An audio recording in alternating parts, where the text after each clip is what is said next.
The 2022 season is upon us, and South Africa finally has an FIA-approved GT3 series. 6 rounds, 12 races including the prestigious Kyalami 9-hour. The fastest South African drivers will compete on equal terms thanks to a complex system called balance of performance.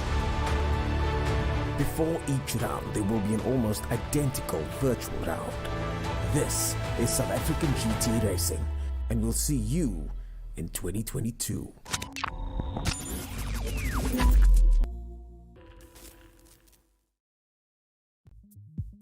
And we are live for the Virtual SAGT. And my name is Dennis Page, and this, of course, is the showcase of drivers from all around the country racing South African circuits, the South African way in a virtual South African championship. My name is Dennis Page, joined by a very young-looking Stephen Koenig over there. Stephen, welcome to Phakisa Freeway, a circuit that you know quite well. Yep, back in Welkom, ready to have a bit of fun and ready to see some fantastic action. I mean, Welkom, talk about an amazing circuit. Phakisa designed for international talent to come through, whether it's speedway, road course or short circuit. And we're going to see our fantastic drivers take it on today in 2 races. And let's see who's going to be able to climb onto the top of the podium.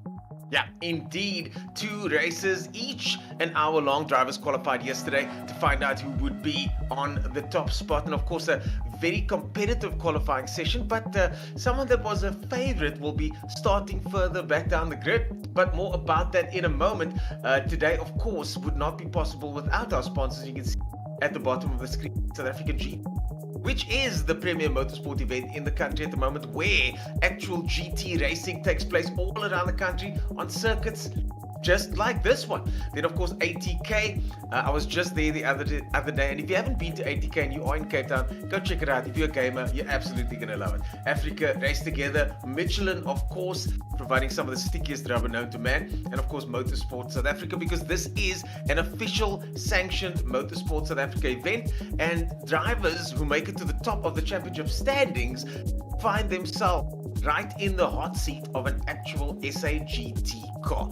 So it is an absolute pleasure to be here, Stephen Koenig, and I know that we are very much looking forward to dissecting the circuit as we watch on the background screen there. We make our way onto the main straight of what was supposed to be our most iconic circuit, and you can't take anything away from it. It still is really good, but unfortunately it just hasn't been as utilized as it has, as was predicted in the first place. That's it. And Phakisa, originally built on the old Goldfield circuit, housed MotoGP back in 1999, which was fantastic to see it happen. Well, sorry, 2004. And you know, this is what, as you put, it was meant to be utilized a bit more. It's sad that it hasn't reached that point as yet, and hopefully they can get the circuit back onto what it's meant to be in a little bit of a later time. But in the virtual world, it's encased in an absolute legacy for our drivers to really put things to the test. It's a matter of how you set your cars up. You can set it up incredibly fast. You can try and push it to the limit, having low downforce, but then you compromise yourself through the corners. Yeah. So it's kind of a mixed match of how you set your cars up as we take a look to the cars heading to the circuit for the very first time today. Lots of sweeping corners on the circuit as we look at the format over there. The drivers, you can see Jana Grobla in first position, Tristan de Nobrega in second, Luke Lucchesi right behind that, and Seradio in fourth place, Ethan Smith in fifth, Damien van der Walt in sixth place, Luke in seventh position, and Tiaan van Rooyen, I apologize, in ninth place. Dula, who was struggling a little bit yesterday, in 10th position. Bernard Barkhuizen in 11th place over there in the WeatherTech car. As the guys make their way through, as you mentioned, a very sweeping, long circuit. And in case you were wondering, if you didn't see Daniel Rowe on the screen there, he's starting right at the back of the circuit. At the moment, the temperature is as it would be in Phakisa, in Welkom at the moment. And the drivers now make their way through the second part of the circuit. This section over here, very strange section. And there's two of them where it's not really a straight, but it's also not really a bunch of curves. And you can look at the track map over there, folks, and you can see that there are two sections here that aren't really straights, but they kind of are. Koenig, any thoughts on that? Well, it can catch you off guard very, very quickly, as my brother found out going onto the back straight. You get those corners wrong, you can get a little bit of dirt on your tires very, very quickly, and getting onto the back straight, it sets you up to miss the apex, catch a little bit of a slide, and unfortunately you can meet the wall before you even know it. So then you got to get it absolutely pin perfect, carry through the middle of the circuit, and as you see a couple of guys trying to weave with cold tires and unfortunately landing off in the dirt. Oh my goodness, is that Daniel Rowe at the back there? That could be Daniel Rowe at the back there. We wait for confirmation. He is in a yellow Lamborghini, so that could be Daniel Rowe at the back there as the drivers make their way through now the final section. And that would be an absolute disaster if that was Daniel Rowe. Hopefully no damage sustained there for him as we make our way through the final sector now. And yes, you are 100% correct, my friend. These guys are going to have to mind their P's and Q's on a circuit that does not suffer fools as they now make their way through the final section.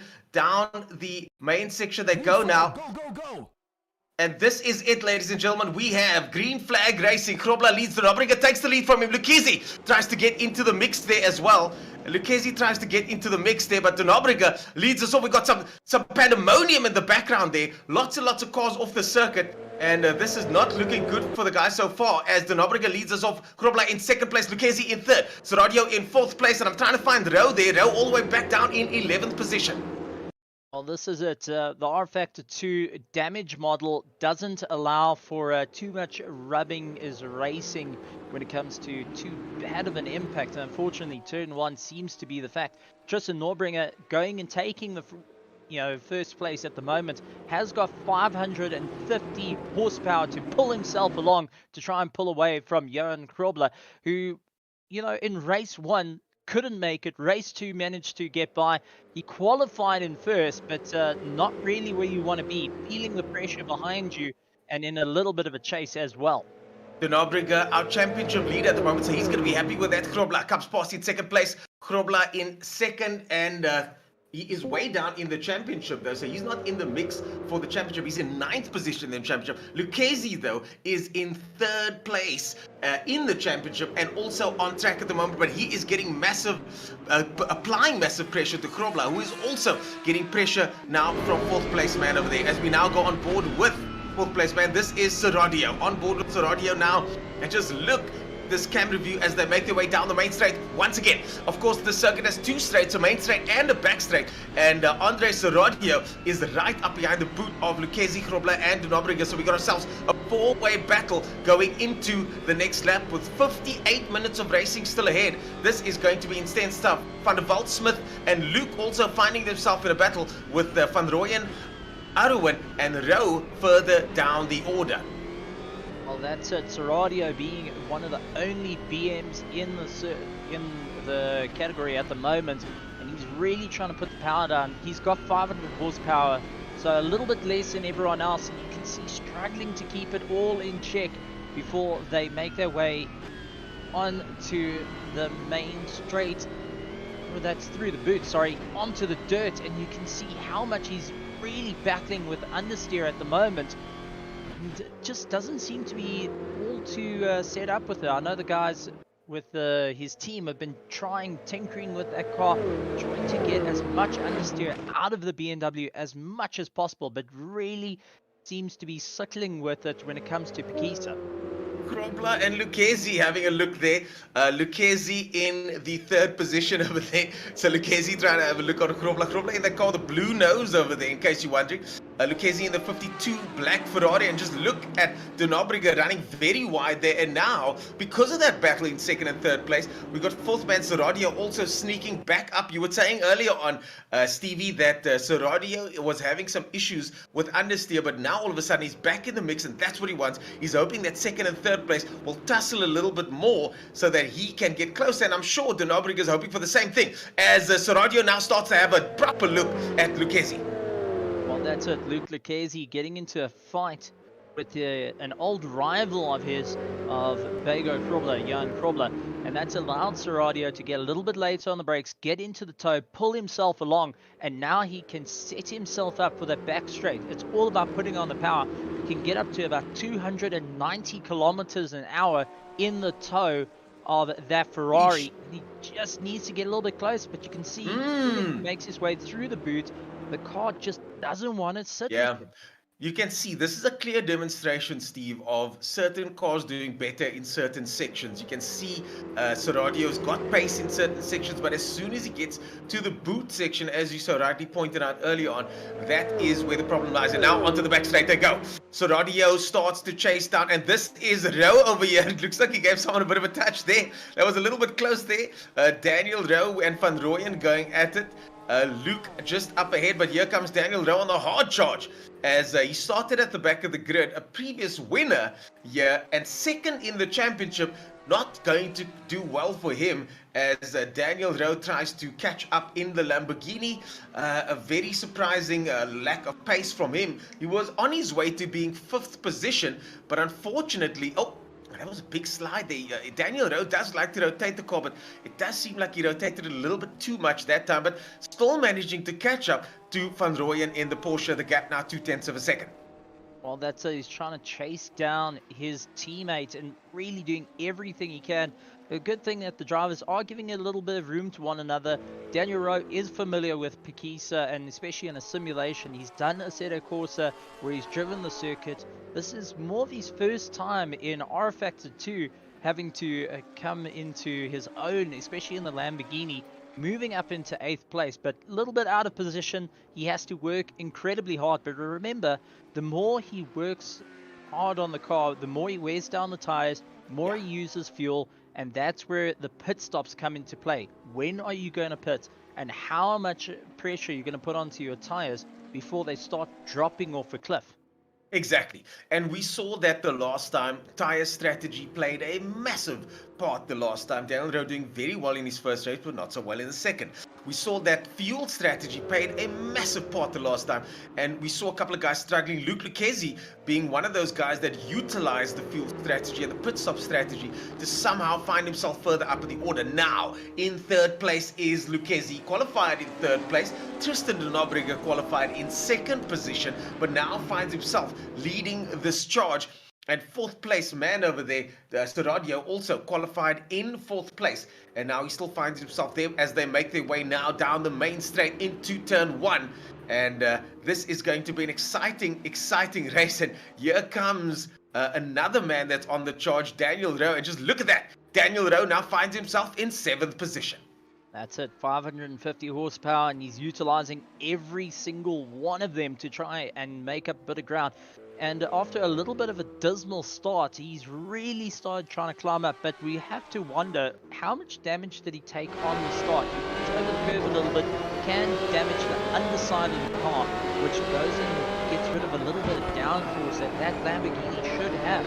So it's a bit of a what's happening situation, especially with that start, compromising him and dropping him way down the field and having to make up so much time.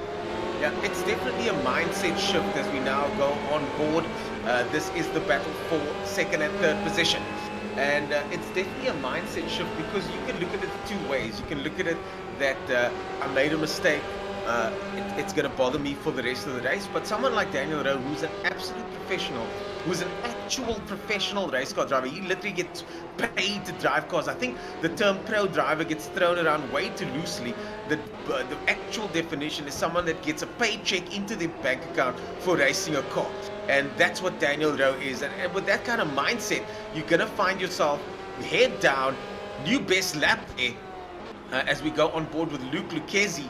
And Luke Lucchesi in third position now, chasing down Grobler very hard. I made a mistake the last. I said that was JC Grobler at the previous event. It's not JC Grobler. That is actually Daniel Rowe's teammate here in second position. So if he can hold the rest of the pack up, I mean, that's a good win for their team. Yeah, Team Hybrid Academy have been doing very well from race face in terms of Assetto Corsa Competizione, iRacing, and also the likes of R Factor 2. They've been really climbing through each and every sim, finding the best drivers to do it. But just want to bring up, you talked about Daniel Rowe going and having being a pro driver, but doesn't that mean that there's more pressure on him to do well in the simulation world, which as we know is very different to the likes of the real world in that regard. You don't have the G-forces, you don't have stuff chucking you around. You're having to really try and figure out where you can go and how you can push yourself a little bit more. Well, what I'm seeing here, definitely, I think that I'm starting to enjoy this sim more and more, and I do like the fact that the cars can rotate. I like the fact that the cars can touch here and there, unlike other sims. But you also got a situation where you got someone like De Nobrega, someone like Lucchesi, who have extensive on-circuit experience, and of course extensive sim experience as well. But De Nobrega is not that much of a sim racer. He's raced extensively thanks to his family ties, and obviously born into that motorsport family. He comes from a very rich motorsport family, and he now finds himself in the sim world, fully immersed. but bringing his racing experience. And just the other day, we heard that he came from the kart nationals straight into the sim seat, as we now go on board with Luke, the other Luke, further down the order in 8th position, getting a little bit of pressure there from Van Rooyen in the Porsche. And man, the Gulf colors are always going to work on a Porsche, aren't they? Well, that's it. I mean, the Gulf colors is one of the synonymous color schemes in the motorsport world, and Luke carrying it all the way through, lying in 9th place. He's trying to chase down Daniel Rowe. I don't think he's gonna do all too well in that, but if he can keep his eyes forward and not worry about the rearview mirrors and deal with Van Rooyen, he's able to just try and focus on the race. He needs to try and focus on hitting those apexes, getting those exits absolutely perfect. Otherwise, Phakisa is going to make sure that he's going to meet an Onco barrier in 2 seconds flat. But Van Rooyen looking left and right, trying to force Luke a little bit wide. And I've got to say, it's a well done on Van Rooyen. He's managing to keep it all together in some of the weirdest parts of the circuit to be challenging. Yeah, Van Rooyen definitely applying pressure now, and that is exactly it. This circuit has got so many turns and twists, and one into the next. You can just see as they now make their way towards the start-finish line. Even this section over here turns in on itself over here. They call that Hillkop. And Hillskop over there is the very, very interesting section over here where drivers will try to weave their way towards the main straight, and now into turn 1 they go. And again, this is one of those sections we're talking about where it's kind of flat out, but there is a slight curve in the road over there. And I'm sure these two drivers, Luke and Van Rooyen, are very well aware of where this circuit goes left and right. Oh, we cut! Just in time to Seradio there, getting it sideways in the Walkenhorst BMW there. And you were just saying that car's understeering. Now, what that means, Steve, is that when the car understeers, the front of the car pushes all the time. And eventually, if you're getting too much understeer, you can get snap oversteer when the car bites in the front like that, when you're trying to get the car to rotate. Maybe that's what's happened there, but Andre Seradio now finds himself in a comfortable 4th position, but a little bit a ways from the top 3 drivers. Now, I wonder if Seradio went and changed his brake bias just a little bit, just to try and counter the understeer, and unfortunately it's a little bit too much. He's fighting with the car constantly, and his team are trying to figure out what's going to be the best idea, how to work around it. You can see every time he gets on the brakes, just not steady enough to just carry the pace through. He has to counter steer the entire time. Van Rooyen applying the pressure here big time. Lots of counter steer from him too, Steve. And Van Rooyen now applying the pressure big time. He wants to get past. That's it, and you can see how they're working these Porsches, doing everything they can. One of the smaller wheelbase cars in the GT3 lineup, but Van Rooyen keeping in the toe, trying everything he can, but at the same time, he's losing the aero coming from it.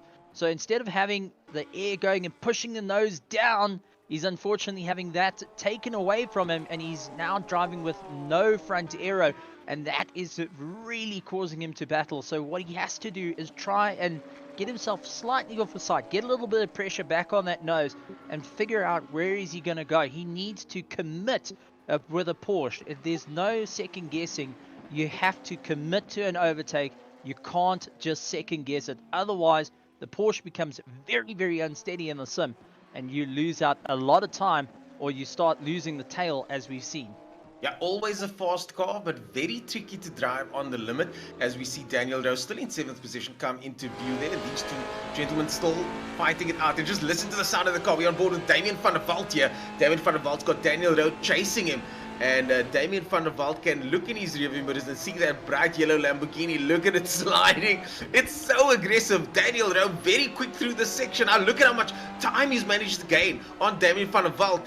Hard on the brakes there. Damien van der Walt definitely feeling the pressure, but will he be able to hold off that Lamborghini? It does seem like certain cars are faster going into certain sections. They make their way onto the main straight now. Here we go. Here comes Daniel Rowe. Well, Daniel van der Walt is just feathering the throttle, but he's not utilizing as much as the circuit as we can see with Daniel Rowe. But as we can see, Daniel Rowe is currently using the circuit plus more at this point. Indeed, I'm going through the comments here. Keep them coming, guys. We got Malose back in the house. How's it, gents? He says. Luna says, are we gonna vroom vroom? No, that was Malose again. Luna says, hey, where's yeah, he says there's a message for Wes. I think Wes sorted it out. Tian Jonker in the chat as well. So all you guys in the oh no! Oh, Daniel Rowe spins out. Daniel Rowe pushing a little bit too hard. They spins out. And Daniel Rowe finds himself now in the kitty litter, back on the circuit again. Holds position.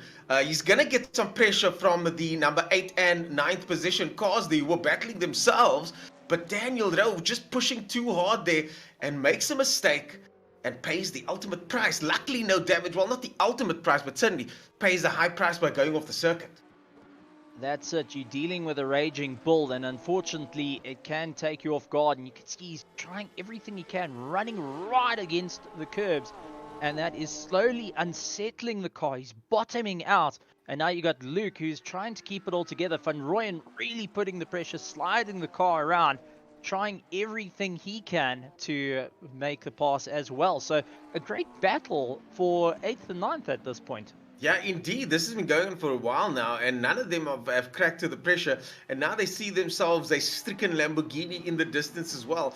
And maybe there is a problem with that Lambo as well. Now, after all of those incidents and offs, surely those tires must be a little bit flat-spotted at this stage. That's it. The guy's pushing harder and harder. Now, remember, these guys on their sim rigs are running between 6 to 13 Newton meters of force going through the steerings of peak force. So they're starting to feel it on their hands. They're feeling those vibrations every time they go on the brakes. And bit of an impact there. Oh no, there it comes to a head. It has finally come to a head. No positions have changed, but finally that very high intensity battle, and we're only 15 minutes in. That's it. Tristan Norbringer, though, having a great time. This is exactly where you want to be. Keeping it clean, keeping it calm, and just keeping those laps ticking the whole time. And as I said, the guys are running from 6 to 13 Newton meters of force on their steering. The harder you push, the more that you wear down those tires, the more vibration that comes in, and more tired you're going to become by the end of the race. And remember, this is race 1 of 2 races today that they have to go through, so you really don't want to wear yourself out. But in the case of Tristan Norbringer at this point, he's currently having something to drink. Yeah, fatigue can be a very real thing in the world of motorsports, virtual too. And these drivers have to mentally prepare themselves for 1 hour on and then off, and then another hour on. And even as commentators, we brace ourselves for that, isn't it? Because we've got to keep the intensity and the energy up for the entire time. I mean, imagine driving, and I do remember when we used to run heats for the racing, and I'm sure you've done the same. That time in between, you use it to completely decompress. And then you got to get back in the game again, get your head right for the next one. Tristan certainly will be used to that. Luke Lucchesi will be used to that. Johan Grobler doesn't seem to be having a problem with that. So I do think these guys are coping just fine. But it does add an extra dynamic to what is expected of each driver as the front pack now starts to separate themselves from one another.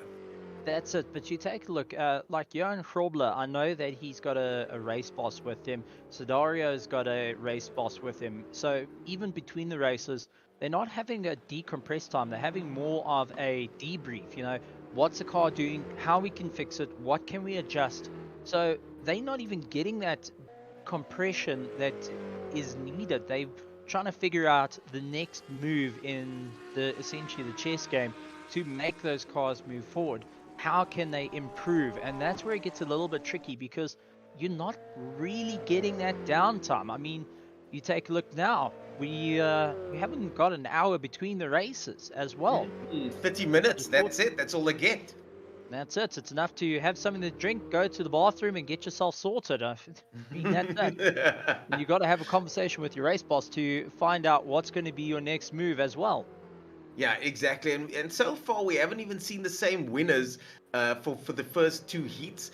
So maybe that might be the case now as Luke Lucchesi comes around the very tight section over there, just sweeping one corner into the next is this this circuit over there. And now down the quasi straight, just jig it to the right, jig it to the left, and set it up for the next corner. Watch how the guys rotate these cars all the way around. Look at that. Luke Lucchesi with a very neat line as he makes his way now onto the back straight and flat down on the power as fast as you can towards the final section. Luke Lucchesi running in a respectable third position, and he's found himself near the top of the order the entire time. Currently 61 points, that's 6 points behind De Nobrega. So this is not going to bode his championship title well. But, bit of a moment there. But he is ahead of Daniel Rowe, who is just 1 point up ahead. Andre Saradio here on 57 points in the championship, still trying to hold on to that BMW. And now Saradio starting to get some pressure from Smith. Well, that's it. Now, remember that this track is one of the longer tracks in South Africa, being 4.2 kilometers long. So you can easily get yourself lost. But, Ernest, I'm going to make you feel old, and just as I feel old, this track opened up in 1999. 22. I remember. So, if you think about it, how... we are older than the Phakisa freeway at this point.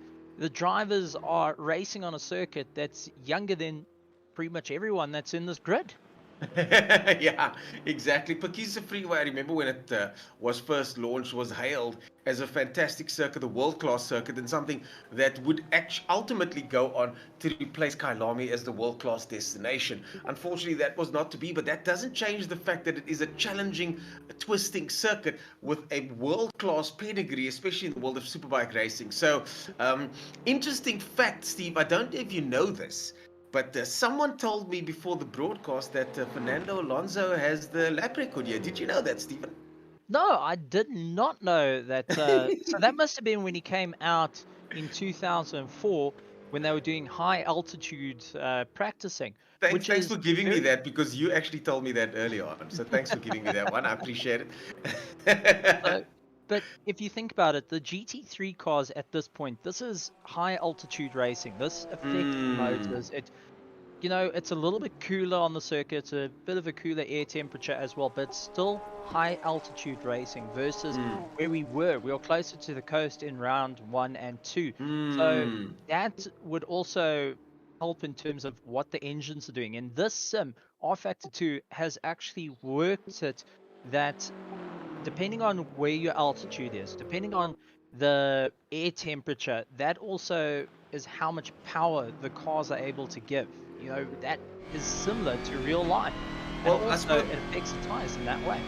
Well, we spoke to the Ferrari team of Angel, Marcel Angel, and Dane Angel, and that was one of their concerns going to Phakisa as Saradio starts to get massive pressure now from Smith. That was one of the concerns at Phakisa Freeway, is how will it affect the turbocharged cars, and definitely the Ferrari would be one of those cars that would be they would need to make some changes. Of course, the NA cars are going to suffer as well, but because of the balance of performance, it's a strange situation. Is that if there was no balance of performance, you'd have the NA cars suffering the most. Because of balance of performance, the turbo cars might come off second best. So it's one of those very strange situations, and SAGT has been doing well to try and figure out how to keep the racing as tight as it has been. And I think this will provide a challenge. Hopefully we will go there in the future. I look forward to going to the freeway in the future again. And when we do, hopefully they can sort out any of those issues when it comes to altitude. Well, Van Rooyen has started catching up to Luke at this point, but remember, he's got a little bit of front-end damage after the previous contact, and you can see it's just not carrying him through the corners as well. He's really having to try and keep it all together, but losing a lot of time in the fast sweeps where the car just wants to understeer its way. Oh, look at that. Look at that, driving through the understeer there, commits it in, and the car just pushes the nose wide there. And but that doesn't stop Van Rooyen from pushing on, and certainly Luke is feeling the pressure. You can see Luke absolutely feeling the pressure as the gap gets smaller and smaller as they make their way once again to complete another lap. I think at this point the red mist has kicked in. He knew of the previous contact. He's got it in the back of his head, and at this point he's thinking, I'm getting past you whether you like it or not. Oh my goodness, we got a DNF for Daniel Rowe. Daniel Rowe gets a DNF. Oh my goodness me. this is disastrous for him. I wonder what happened. We're going to find out from our producers what happened there. If he just took the car home, if he's got technical issues, but it's been an absolutely disastrous campaign for Daniel Rowe so far. Someone that was tipped to be a potential championship contender now finds himself in a position where he's not going to get the results he wants from this round. Well, as much as it's a bit of a blow, what I'm actually looking forward to is we're going to have a different set of winners to this. We have a different set of challenges, and as we could see, Seradio having a great bit of time. He's trying to pull away and do everything he can, but we're going to see new names at the top versus the older names that we've seen. So as much as it's a blow, it's a bit of enjoyment to see what the guys can do. And now the pressure's onto them. Daniel Rowe's out the way. It's all about you guys having to perform. Yeah, exactly. These guys now need to perform, but there certainly are other drivers out on circuit that are very much in a position to do well today. And one of those drivers is, at the moment, Tristan de Nobrega, out front, all on his own at the moment. But Seradio here now finds himself continually under pressure. Seradio having not the best of days, definitely not from a car perspective. Got someone off the circuit there. Oh my goodness, that's Lucchesi. That's Lucchesi that's off the circuit. Lucchesi falls all the way back to 5th position. And just as we were saying it, things are changing up here. Luke Lucchesi, once leading the race. Oh my goodness, the tires have gone off. Luke Lucchesi, having led in race 1, now finds himself in a position that not worthy of him or the car. 5th place. He needs to scrub the dirt off those tires, calm it down. As you can see, he's really battling. He's going onto the dirty part of the circuit, and R Factor is quite handy of putting dirt onto your tires. So you've got to just calm it down, get it all back under control, and diving into the pits. And I think, as you're right, he might go and put a new set of tires on, because those tires have seen better days. Yeah, Luke Lucchesi pits with 32 minutes to go. Of course, as we now go on board with our leader, Daniel Rowe gets a DNF, but he can drop a round. So drivers will be allowed to drop a single worst round at the end of the season. And as the rules state, this will cover any unforeseen circumstances, but not limited to power failures, internet failures, hardware failures, or just having a terrible day at the office. Well, that's it. But you don't want to use your drop rounds too early in the championship. That's the problem with it. It's more of a gambling game with drop rounds. Is you want to try and keep in it as long as possible and just drop those races that you came a little bit low.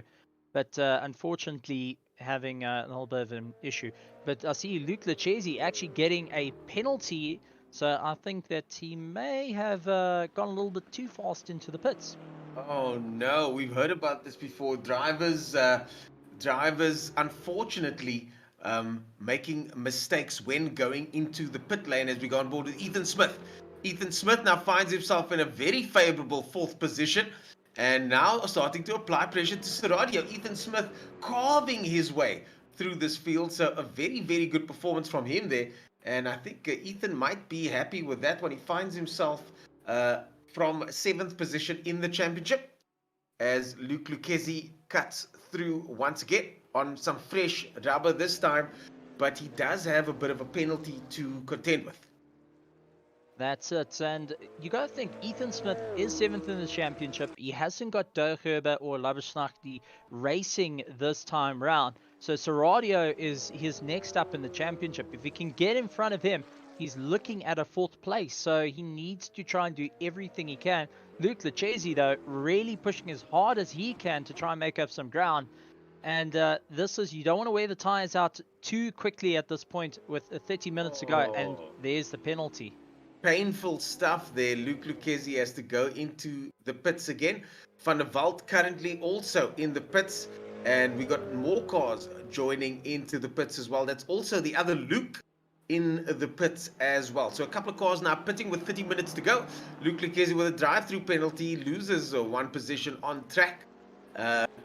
Oh my goodness me, did he get another one?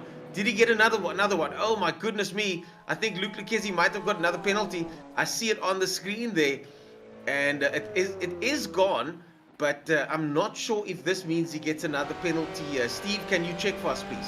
I think he may have dropped that pit limiter a little bit too early, so I think he Again? may have sustained it. We're talking Oh. about, drivers just pushing it a little bit too hard and they get overexcited. Those front wheels cross the line, you have to wait till your rear wheels cross the line, then take your pit limiter off. And a couple of guys get a Yeah, little bit too let's excited. go on they hit board the here. front. Let's go on board here with Ethan Smith. I'd like to see exactly what's happening as Ethan Smith goes into the pits. You guys can see how long this takes as the car in front of Ethan Smith makes his way away. And they say that the circuit color changes later on when the drivers leave the pit lane. So we'll see Ethan Smith parked in the pit lane. Looks a bit uneventful, folks, but I tell you, there's a lot happening here when it comes to strategy, and you just got to wait and bide your time. This top view cam, certainly one of my favorite ones. The Nobriga still leads us off. Grobler now 10 seconds down. So Radio a further 26 seconds down, but the pit stops haven't quite sorted themselves out yet. We're still waiting for Ethan Smith to leave the pit lane as the car moves off, and now we're going to see when he's going to get off the pit lane limiter. You can watch for the tarmac color change up ahead here, and let's see what happens as he makes his way out. There he is. There's the color There he change. is. Yeah. So if you notice also, there was a slight lift on the front and a slight lift on the rear.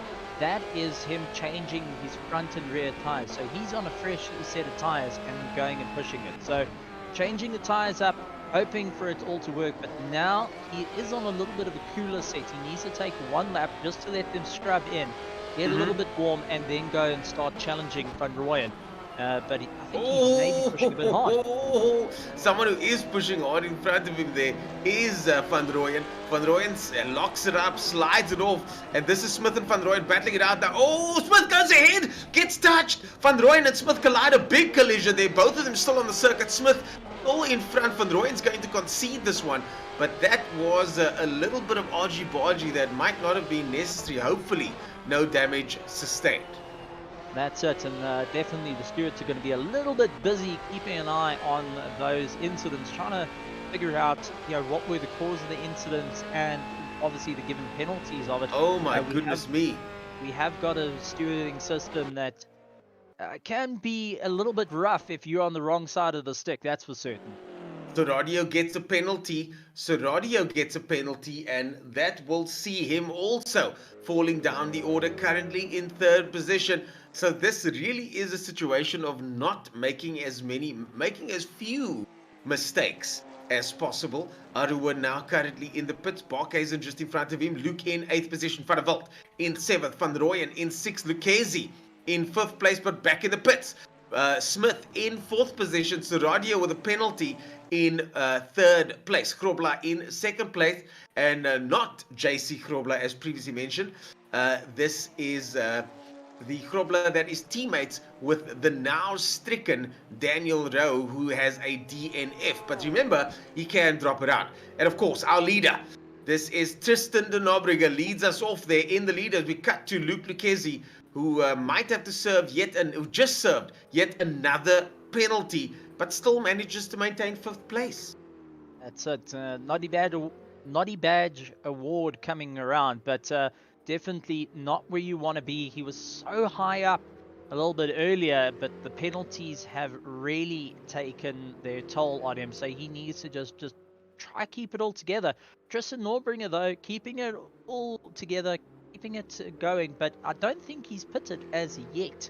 So that may change up if Johan Grobler can get just a little bit closer. He's within 15 seconds so far.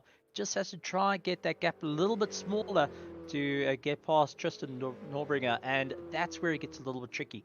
Tristan and Johan know each other very, very well from racing in Assetto Corsa, Competizione, iRacing, now R Factor 2. Well, I tell you what, I've spoken to Tristan off air after his fantastic performance at the last event, and he's someone that's still got that glint in his eye. He's someone that's still got that drive to win, has been in motorsport for quite a while, but certainly wants to make it the echelons of South African and international motorsport. And for him, he is absolutely going for our grand prize. He wants to sit, and he wants that seat in that GT car. And at the moment, it does look like things are looking good. It's still early days though, as we cut to Bernard Barkhuizen going onto the main straight or the back straight over there. Oh, big sideways moment there. But Tristan de Nobrega certainly has got the look of someone that wants to win this whole thing.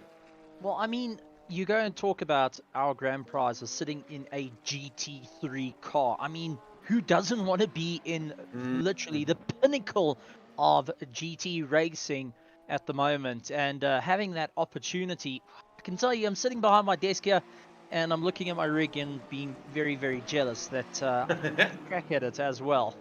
Yeah, no, but you got to sit here with me in the hot seat. As Noor Hendricks says, the commentators are the real winners. I don't know what prizes we're winning, but we're certainly not winning any GT cars. That's for sure, as he comes on board with Tiaan van Rooyen in 9th position over there. In 9th position, other one behind him, Barkhuizen up ahead.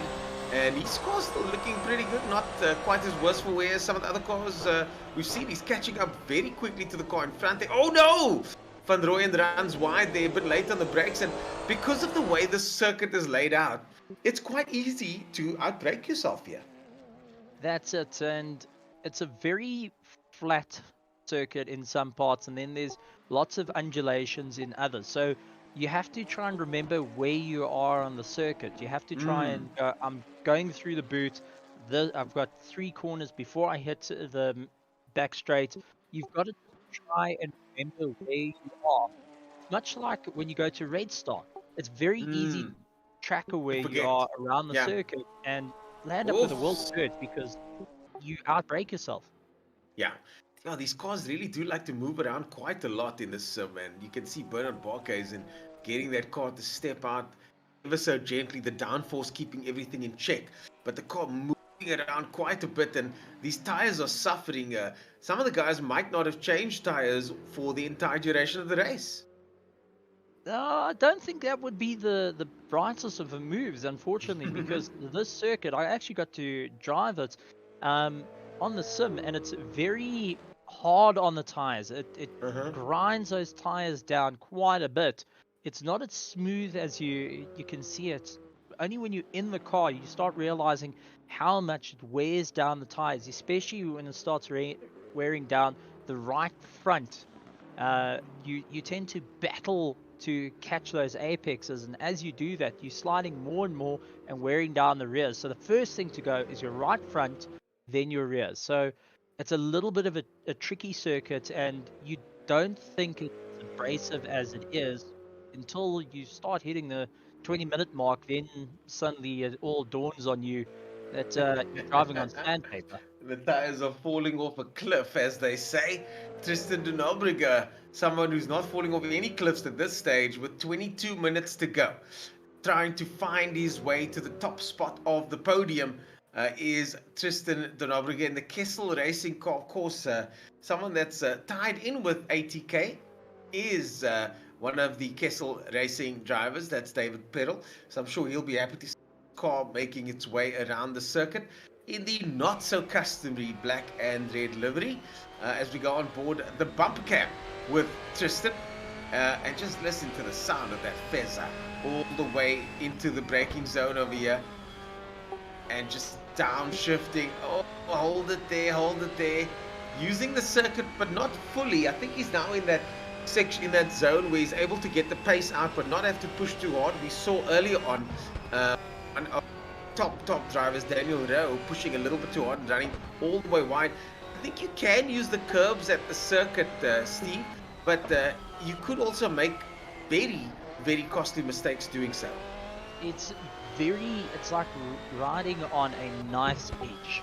That's the problem. You can push it a little bit too far, bottom out the car, and then you onto it's ice on the other side. So you've got to be very careful. But you can also see on that bumper cam a little bit of movement, and that tells you how abrasive the circuit is with R factor 2. You can see the movement on the car, but there's a fine line to keeping it all together on this circuit. And if you drop a wheel onto the grass, onto the dirt, it's driving on ice. There's no grip there. You can forget about trying to steer it. You become a passenger in your own car. Yeah, and as they say, on your way to the scene of your own incident. Hopefully not the case for Luke Lucchesi. He's had some incidents here today, including multiple stop-go penalties, but still finds himself in 5th position, and now hopefully able to pressurize for position as well. Luke Lucchesi in 5th place, as he now comes up behind what I think is a back mark. I don't think that is Seradio in front of him there. No, Just waiting that's for confirmation. that is Johan Grobler that's in front of him, and it does look like Seradio in the BM. But you can just see he's keeping close to Johan Grobler at this point. Now, Bago Grobler's Grobler, ahead then. 69. Yeah, so Grobler is then ahead, ahead, and he but is he's unlapping himself with Grobler, and there goes our man in the BMW over there, and here comes Luke Lucchesi now. Luke Lucchesi unlapping himself, so clearly Lucchesi has got the pace over here as he now makes his way towards the next car. That is Seradio, but that is Grobler that he just unlapped himself from now. But Luke Lucchesi, I think, I'm not sure if he is going to be able to get a position by passing Seradio. I think he's still a lap down. I think so as well, but what he's trying to do is punch a hole through the air, utilizing the cars ahead of him. So he's having to try and do everything he can. So he utilized Grobler just to get a little bit closer to Seradio. He needs to get around Seradio and then once again come back at him to go for position. So a lot of hard work for Luke Lucchesi. I think he has got the pace, but the consistency is what he needs at this point. He needs qualifying pace the whole way through for 18 minutes at this point. And we just saw Grobler ducking into the pits there, so Grobler now finds himself in the pits, and things should even out after this round of pit stops. That's quite a late pit stops there. Pit stop from Grobler with just 18 minutes to go. Somebody gets a penalty. Grobler gets a penalty. Grobler gets a penalty. Oh my goodness me. The penalties continue to flow in, and Grobler finds himself now at the receiving end of the wagging finger as he now has to go back into the pits for a drive-through penalty, and this could bring the order much, much closer together. I'm sure Lucchesi and Seradio Smith as well rubbing their hands together with glee. That's it, and I think we've got someone with a speed cam at the end of the pit exit who's more than happy to hand out fines at this point, because he's been handing them out like there's no tomorrow. Seradio giving a little bit of space, and it looks like Lucchesi back in the pits once again. Oh, come on, man. Was that Smith or Lucchesi? No, that is Lucchesi. Lucchesi is back in the pits again. What is going on here right now? I'm not quite sure why he's going to the pits so often. Smith gets a penalty too. So many of the drivers now getting penalty. Here comes another driver out the pit lane. Let's see if he gets one as well for good measure. And Smith finds himself with a penalty. The only one that hasn't got a penalty looks like it's the Nobriga at the moment. Grobler currently in 2nd position, 16 places, 16 minutes to go. Tristan de Nobriga now in 1st place with a massive gap. I think he still does need to pit though. So the pit lane will be penalty for Luke Lucchesi again. Oh my goodness me, this is absolute pandemonium. I think these drivers need to have a bit of a driver's briefing after this to discuss how they can mitigate that drive-through penalty, because this is getting excessive. Keep your pit limiter on until you have gone through the first bend of the pit exit. That's all I can suggest from my little bit of testing. But I think at this point, Tristan, mate, let's see how much you can fuel save, because it looks like going into the pits is not going to be the best thing in the world to do. You're going to just have to try and ride it out. Let's see if you can carry 120 liters. Seradio getting into a bit of a tussle there. Goes down the inside of one of the back markers there. And here comes a chasing Ferrari as well. Seradio still in 3rd place. This is Abdullah Arwan over there. And Abdullah, oh no, Arwan gets it. Oh no, somebody getting knocked off the circuit there. Somebody blatantly getting pushed off the circuit. And Arwan, who was controversially involved in some incidents in qualifying, now finds himself with a blatant disregard there. And that is certainly something the stewards should and probably will look at. I think we've got one seriously broken Ferrari getting told that his front suspension is damaged, that his wheels are out of alignment, and I'm sure the brake pedal is feeling a bit of But spongy. negotiations at this point. Yeah, that was not ideal. That was not ideal from Abdullah over there. I can't believe he did that. He was in qualifying said to be holding up a couple of drivers here and there, but certainly nothing malicious from his side. But that was caught on camera, and a very, very malicious move from him there on the broadcast was clear to see for everyone. I wonder if Abdullah at this point, Oh! are getting very sideways. That is a very tricky section. We see that onto the back straight there as the drivers come through there. Ideally, they want to run it all the way up to the left, but the car just oversteering straight and oversteering and then turning itself towards the wall. I mean, that's a hot in throat moments over there, certainly. Well, Ernest, you know of the BMWs in the drifting scene. Have you ever seen one of these BMs do a little bit of drifting other than on the Sims? Oh yeah, the M6. It's quite a big car, big heavy car at that. And yeah, you gotta know what you're doing when you're getting something like this sideways. But when it comes to a car with this type of stiff chassis, it doesn't want to slide. You need a little bit of pliancy in the chassis if you're gonna slide, and these cars don't have that at all. So they don't really like to slide at all, and the drivers work within a very small slip angle tolerance. So there's slip angles there, but not big sort of 7, 8, 10 degree slip angles. It's very, very small slip angles. But I do think that this sim specifically allows for a little bit of extra slip, which I'm not too mad at. I quite enjoy high slip angle race cars like the old days. Well, what I'm wondering is Seradio might have not changed tires, and I think that's where it's coming into play. So he's got his right foot to try and slide him around the corners, and it makes it very, very tricky through these high speed. We're gonna see again. Let's watch again through here. Oh, this time he keeps it though. Yeah, so through the high speed sections, he's just having to feather the throttle on, just try and apply the power on slowly to get the car around and not to go and get too much of a slide to it. But soon as you get a little bit over eager, maybe your big toe gets a little bit itchy, it then gets a little bit of a slip and slide around the show. But Tristan doing a fantastic drive at this point. 12 minutes though, but still doesn't look like he's pitted. Yeah, and this is what I was saying earlier on. Could the drivers find themselves in a situation with a splash and dash? We spoke about this earlier on with regard to the tires. I do think that, I'm not sure if it's possible. I haven't done the hour-long time on this circuit. As we cut to our man over there, other one, who was barging his way down the main straight early on. Is he going to close the door once again? Let's see. This is a bit more clean. I think that was just a momentary lapse in judgment there. There's much more clean racing from him over there in the Castrol Edge. BMW runs a little bit wide, but at least not rubbing shoulders with his fellow competitors. That's it. Bernard Barkhuizen getting by in the WeatherTech Racing, having a bit of fun in the Porsche. He's keeping it all together.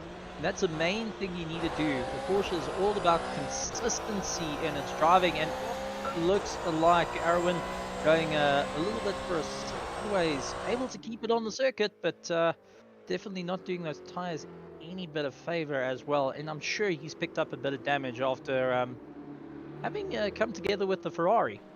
Yeah, Luke Lucchesi back on your screens, and this time hopefully with not another drive-through penalty. Let's hope he can take it home with about 11 minutes to go. Let's hope that he can bring it home. And Lucchesi still in 7th position, so a decent, respectable 7th position there. Now starting to apply some pressure, and Lucchesi very good at applying the pressure. Just look at that. It's going to try and dive now down the inside. The door gets closed. And I think the blue Ferrari front might have run a little bit wide. It gets a little bit of speed on him though. On the exit, does the driver in front, trying to get a sight on who exactly that is. Lucchesi currently in 7th position as we go on board. That's Damien van der Walt in 6th place. Damien van der Walt now finding himself mixing it up with Luke Lucchesi. And he definitely knows who's behind him, that's for sure. Just look at the pressure that Luke is applying. Luke tries to have a look down the inside there. Oh, has another look. Oh, and has to back out of it twice. And Luke Lucchesi definitely pushing very hard here. Let's see if he can manage to do this. Damien has a little bit more error on that rear as he's losing a bit of time on the back straight. That allowed Luke Lucchesi to get a little bit closer into the stream, and Luke Lucchesi throws the car forward there. He releases the car forward.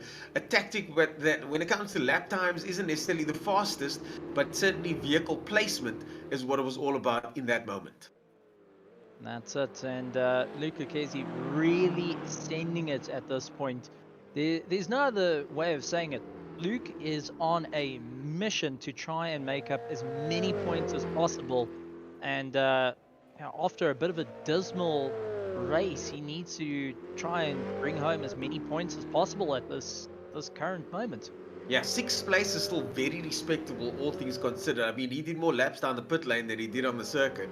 So, so I think Luke Lucchesi will be quite happy with the amount of time spent on circuit turning into positions as he gets 6th position now from Van der Walt. Yep, 12.3 seconds ahead is 5th place, so he needs to really give it everything he's got to try and make up some time and try and get into 5th position.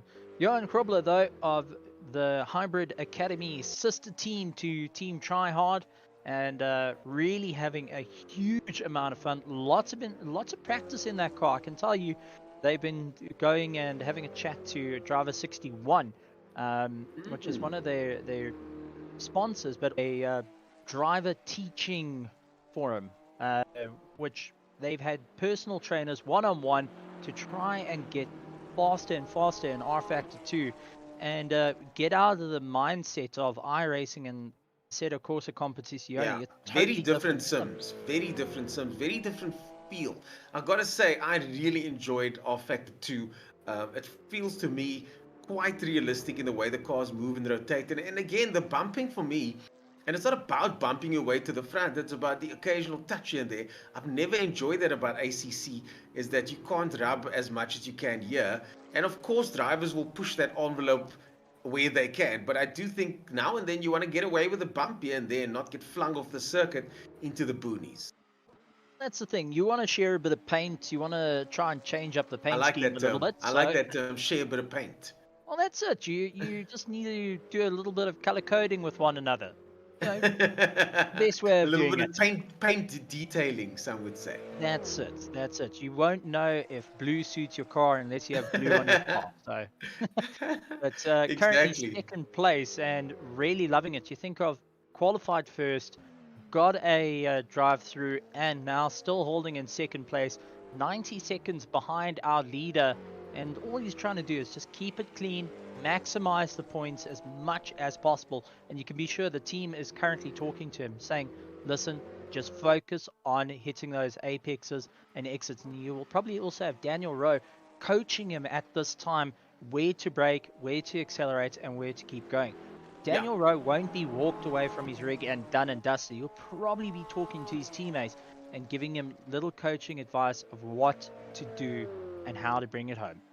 Well, there certainly is another race left after this. And the question on everybody's mind as we cut to Bernard Barkhuizen there in 8th position, where is De Nobrega and when will he pit?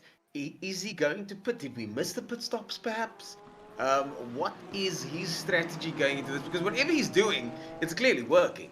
I think at this point it's try and keep it alive as much as possible, save fuel, lift and coast, stand on the clutch pedal that he's probably got on his Thrustmaster, or no, he's probably got load cell pedal, so just lift and coast at this point to save as much fuel. But what I'm really amazed at is he's managed to carry the tires all the way through so far, and really been doing a fantastic job at doing it. Yeah, there is one mandatory fuel stop. So there is no stop for tires that is mandatory. So if you're able to maintain those tires and look after them, well, then you can keep them. save the team some money, and come for a splash and dash. So there is one mandatory pit stop, so he has to, or has had to have stopped already.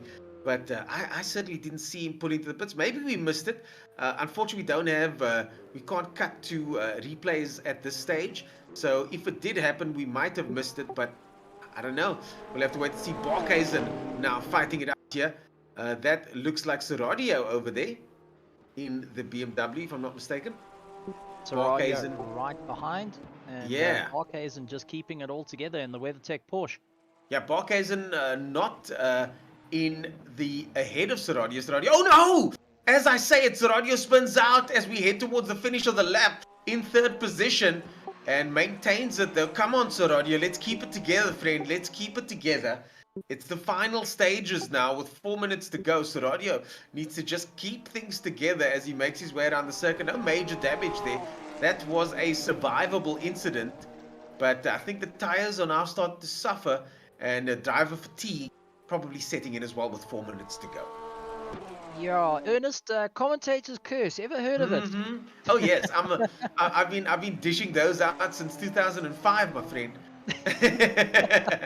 I think you unfortunately just dished one out once again. So Seradio has to try and keep it all together. But how much damage has that BMW suffered with going into the wall just like that? I mean, that's at some pace. And a bit of aero damage and a bit of suspension damage is on the cards there. We might not see it from the camera angle, but the drivers will be feeling it straight through their steering, and the teams will be in absolute code red mode at this point, busy telling him, calm down, let's keep it together, there's only a couple of minutes left. And Bernard Barkhuizen place and been keeping himself out of trouble. I'm actually very, very impressed with him. Yeah, consistency has been key for his drive. So consistency is indeed key as Luke Lucchesi makes his way through the first section over there. Luke Lucchesi drives past the pit lane for a change this time, and Smith gets a penalty in 7th position. Luke Lucchesi. Now, I want to find out from our producer, has the Nobrega pitted yet, and does the pit window close at any stage? We missed that pit stop. If he did, he's got 2.5 minutes to go. He's currently in the pits. Okay, awesome stuff. So he's in the pits at the moment. The clock is ticking down. You can see Grobler catching up to him there. So he's in the pits now. We just got confirmation. Luke Lucchesi chasing down. Here comes Tristan now, but surely Tristan de Nobrega has enough time in hand. I'm sure the family is watching on now, trying to see if he's going to make it out in time. Oh no! Did de Nobrega get a penalty? Yep, he did. Oh my goodness, he did get a penalty. Now, what does this mean? Can he serve that penalty before the end of the race? Tristan de Nobrega gets a penalty, and this gives Grobler big hope as Grobler now manages to come through. This is going to be a grandstand finish, folks. 2 minutes to go. Johan Grobler, Seradio behind him. Seradio much further back, but Grobler only 21 seconds behind de Nobrega, and this could change everything. That's it. I saw where Tristan was starting to accelerate, and that was just after the robots, and unfortunately, that hurts him a lot. But I can tell you that the Hybrid Academy team are standing on their feet, cheering on Johan Grobler at this point, who's probably muted them all over Discord, because if he gets a little bit closer, it means he has first place that he qualified for. So he's hanging on tooth and nail. He is telling people to move out the way, and it couldn't get any closer than this at this point. Yeah, Grobler now making his way just out of the boot there now, coming through Castle Corner and on his way to turn 7 and 8. This is Tristan de Nobrega. Tristan de Nobrega is going to have to go into the pit lane now. Yeah, he's going to duck into the pit lane now, I'm sure. No, he doesn't. He goes for one more lap. Is he going to serve a penalty at the finish line? Is he going to cross the finish line? I think he's going to try and cross the finish line in the pit lane. Will he be able to do that? Is that allowed? Tristan de Nobrega going around the circuit. He's got a 20-second gap at the moment, 21 seconds. Will that 21 seconds be enough? This is an absolute stunner of a finish, ladies and gentlemen. Something we haven't seen in recent times, and makes things very, very exciting. Not so much for Tristan de Nobrega, but Grobler certainly is holding his breath, trying to see if he can be within striking distance. the penalty can only be removed once you exit the pits. If you're within the pits crossing the line, the penalty still stays, which means he will get time added onto his race once he crosses the line. How because much the penalty time, is though? not- That is But unconfirmed at this stage, we've heard. That's majority in terms of Assetto Corsa Competizione, iRacing. So carrying on through the sims, that would be the general rule to keep. So if he does, I think it's going to be a little bit. I think he's playing a bit of a gambling game here. Big time gambling game. Big time gambling game. The gap now 25 seconds. The gap now has increased to 25 seconds, so maybe he's got enough in hand. We hate to see race results getting decided by the stewards, but it will be. Tristan de Nobrega cuts across the line. He did get a penalty as far as I saw there, but will this count against him as he crosses the line? Does Tristan de Nobrega? He gets it. Tristan de Nobrega takes the flag, ladies and gentlemen. And that means that he is our winner provisionally. Johan Grobler gets second position. Soradio gets third. Luke Lucchesi fourth place. Luke in fifth. Well done, Luke. All the way up. Van der Walt in sixth. Smith in seventh. Barkhuis in eighth. Van Rooyen and then Arawan brings home the top 10. There goes Johan Grobler. And Johan Grobler gets the win. Johan Grobler takes the win, ladies and gentlemen. Johan Grobler gets the win officially. And according to the sim, Johan Grobler gets the win by quite some margin, and Tristan de Nobrega has to settle for second place. What a travesty for him, and this has not worked out well, but he has shown that he's got the pace, Steve. He's shown that he's got the pace. That's it, and it's all about keeping the consistency in pace. Now, after going into race 2, a lot of these guys are going to keep their pit limiters on until they exit pit lane when they're back on the circuit, when there's no more onco around them. They're going to be doing that, but what a way. Oh, Tristan de Nobrega, I feel my heart goes out to him. He's been doing so well throughout the race, and right at the last, he should have come in for that penalty. He should have driven through the pit lane. I think 25 seconds might have been enough. He might have at least then been in with a fight. He's basically given this to the judges, left, as they say in the UFC, left it in the hands of the judges, and it didn't pay off. Grobler takes the win. De Nobrega in second. Soradio brings us home in third. That's it from us for now, folks. There's more racing coming, so stay tuned. After these ad breaks, we'll be back.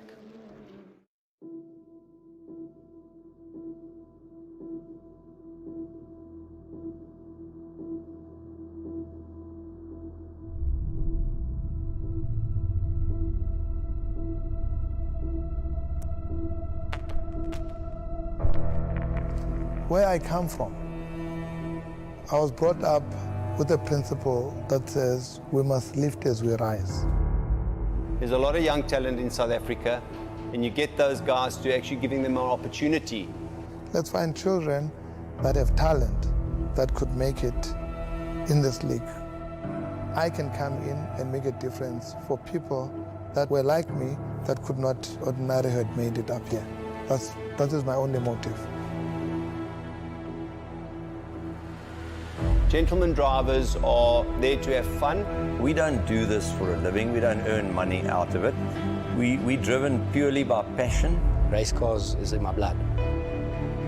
The fairness in the sport came in, where we then leveled the playing field. We're on same terms, we're on same everything. Now you have to perform.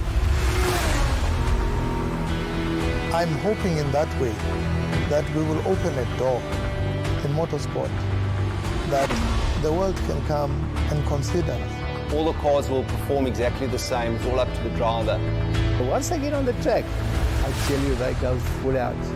When you sit back in that seat and you put your hands on the steering and you just look at this thing and you just go, wow. You put the helmet on, everything changes. But when the checkered flag drops, we all know what the deal is.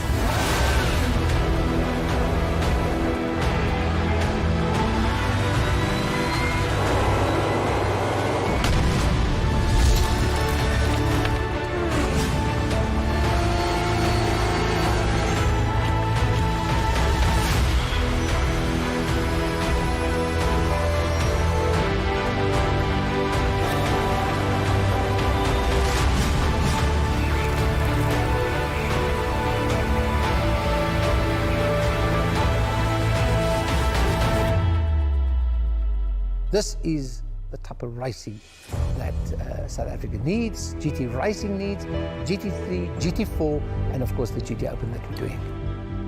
You know, no one thought that we, as a bunch of gentleman drivers, could actually put something together, and here we are.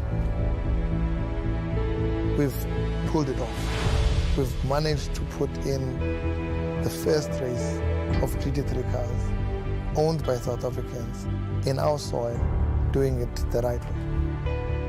And for the future, this is where we're going to go. We were bold enough to do it.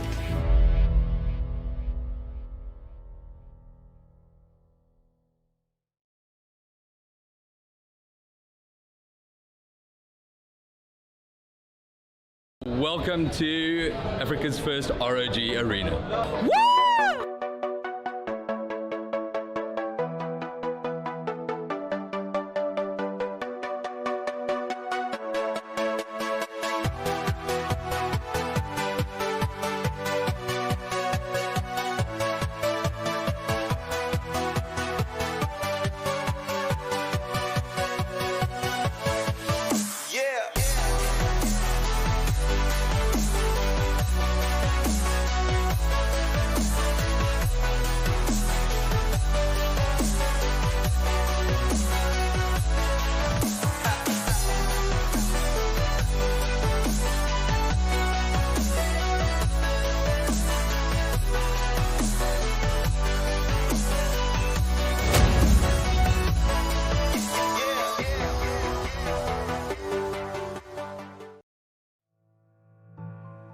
Here we go, ladies and gentlemen. This is what your podium looks like, and a little bit different to the qualifying. Seradio qualified in 4th position and managed to find himself in 3rd. Andrea Seradio, are you with us in the virtual booth? Yes, I am.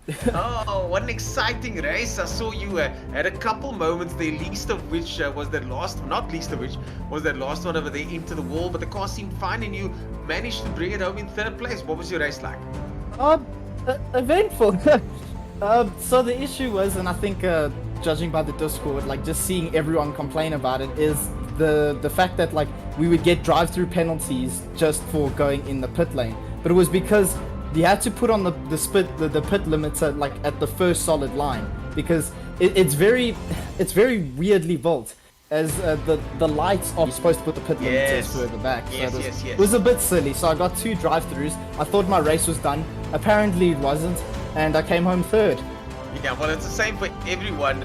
Steve, I know Steve was shouting your praises there quite a few times, weren't you, Steve?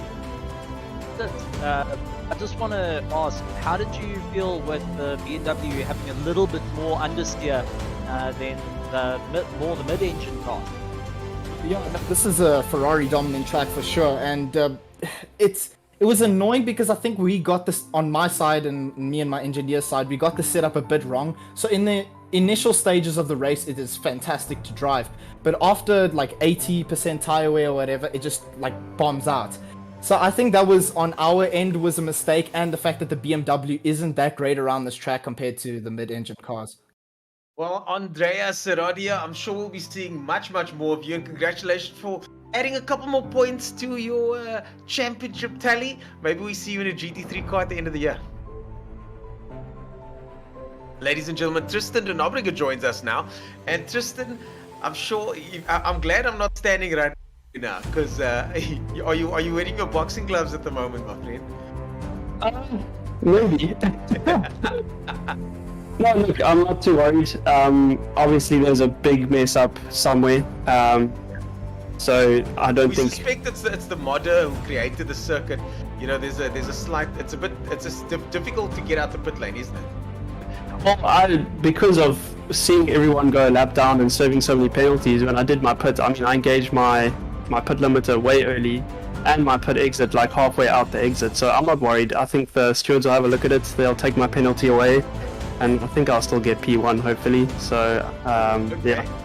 I'm confident of that, because I mean some guys got up to 6-7 penalties, so I mean that's not the way we want to see this racing happen. And we want the racing to happen on track, so they need to fix that for race 2 and have a look at it and review for race 1, maybe take away everyone's 1 penalty at least, and then make it fair playing field. Exactly. So yeah. Exactly, and I look forward to that, and I look forward to seeing what happens there. What was the race like for you? I mean, you were out front. It looked pretty good. We lost Tristan over there. We got Grobla in the booth with us now. Grobla, fantastic performance from you. You took what you could, took the win. Yeah, I'm not quite sure how that happened, but I mean, I'll take it. Got jumped at the start there and then sort of made a few mistakes and was a bit too hard on the tires, so started struggling towards the end of the first stint, but yeah, I'll take it. Yeah, do it, bro. I would take it too if I was you. A fantastic performance, and you know, this is how the name of the game works. You know, you take what you can get, you perform where you can. At the end of the season, it's all about consistency. What are you looking forward to for race 2? A better start, I think, for one. And then, yeah, just maybe some tire management, do a bit better there, and then I'll just keep it clean. Well, it's all about tire management by the looks of things. We're going to have to cut short because we're going to our break now. Johan Grobla, congratulations and good luck for race number 2. Thank you. Well, folks.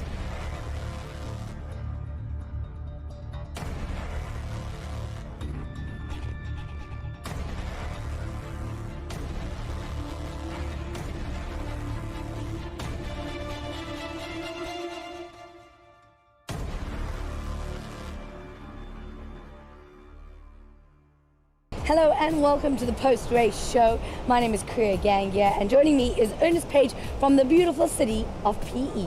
Beautiful indeed, and the racing itself was beautiful too. And we're going to jump straight into round 3 of the SAGT to see exactly what happened. All the way through practice, the times tumbled lower and lower, till Arnold Arie-Neveling set the fastest time of 56.995 to snatch pole ahead of Michael Steven by half a second. Aldo Scribanti suffered mechanical problems in his Lambo, so chairman and founder Isak Spies stepped aside so the local favourite could compete along Steven in the McLaren. Aranjis bolted away from the chasing pack and built up a significant lead over a high-speed train of cars headed by Michael Steven. As the pro drivers jostled, it was Dane Angel who managed to sneak by thanks to his sister Pro-Am Ferrari, causing some confusion onto the main straight. Silvio Scribanti then decided to dive into the pits for an early stop. Into clear air, he leapfrogged his rivals and managed to stay ahead of Dane Angel and VW Works driver Daniel Rowe. When Steven pitted and Aldo Scribanti took over, Angel, in spite of running with 75 kilograms of success ballast, surged into third as Aldo got to grips with his unfamiliar McLaren, having had just one sighting lap on the way to the grid. Marcel Angel drove a solid race, having not competed for 2 years, claiming 5th ahead of Rowe and Chelsea Scribanti, putting him first in the Pro-Am class. It didn't come easy though, with the elder Angel and Marius Jackson running nose to tail for multiple laps, until Marius spun his Audi R8, a new car he's still getting to grips with. Jackson's woes elevated Hein Lateghan's BBR Racing Porsche into 7th place, having started from the back of the grid due to mechanical issues in qualifying. Sun Moodley arrived with a shiny new Mercedes AMG GT, this front-engine monster different to the rear-engine Porsches he's used to. In the end, it was Aranjis who took the checkered flag, 26 seconds ahead of Silvio, who managed to pip the hard-charging Dane Angel.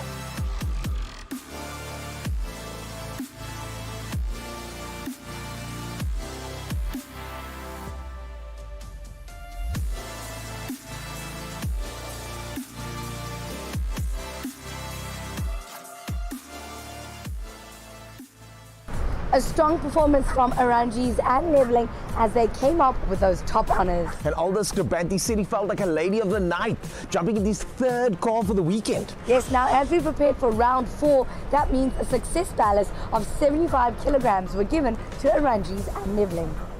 The race 2 grid is formed from drivers' fastest lap times in race 1.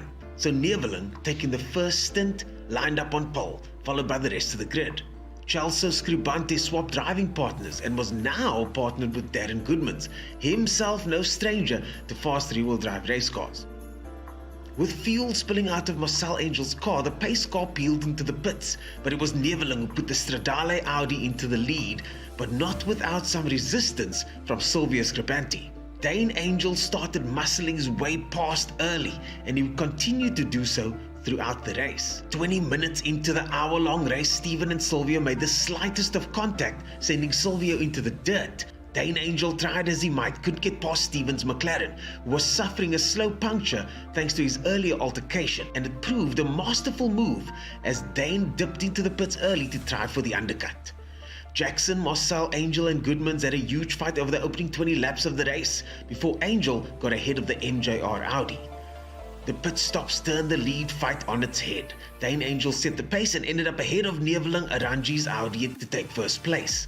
Silvio Scribante came home third ahead of Steven, Marcel Angel and the Chelsea Scribante Goodmans Lambo.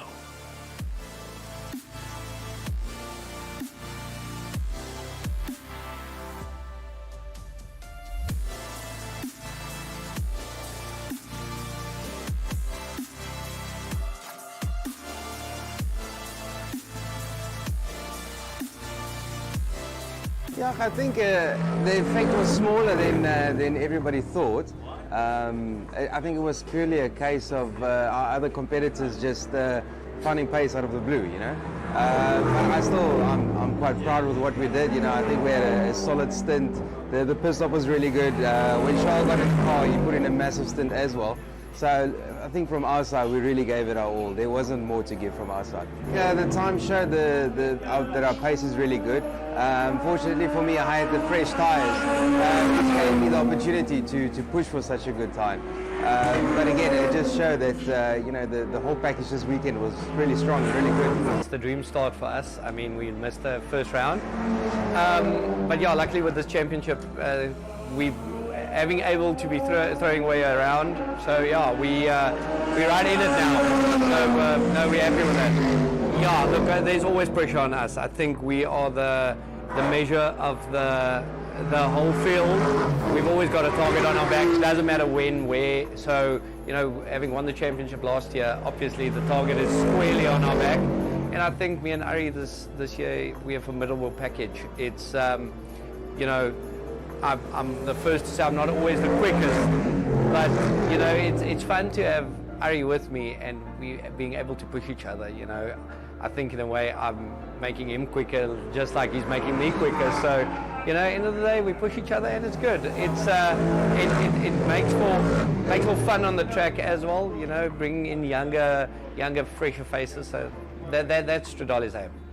Yeah, we've had an absolutely fantastic day. You know, the team worked and they ran the cars faultlessly. So big kudos to them. They did a fantastic job.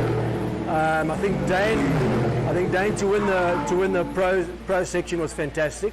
And yeah, I mean, for us to get a double win, if you want to call it, in the second race of the day was fantastic. Very happy. The next race, Dane will be carrying the 75 kilos ballast. I'll also be carrying ballast in the next race as well. But I mean, that's one of the reasons why it gets mixed up quite a bit, you know, when we don't always have the same winner all the time. And that is the whole purpose of the balance of performance. So it seems to be working pretty well. Personally, I think it's too much.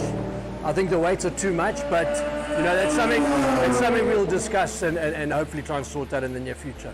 There are already 18 drivers scoring championship points at this stage of the race, with Neveling and Aranjis being the two big winners so far.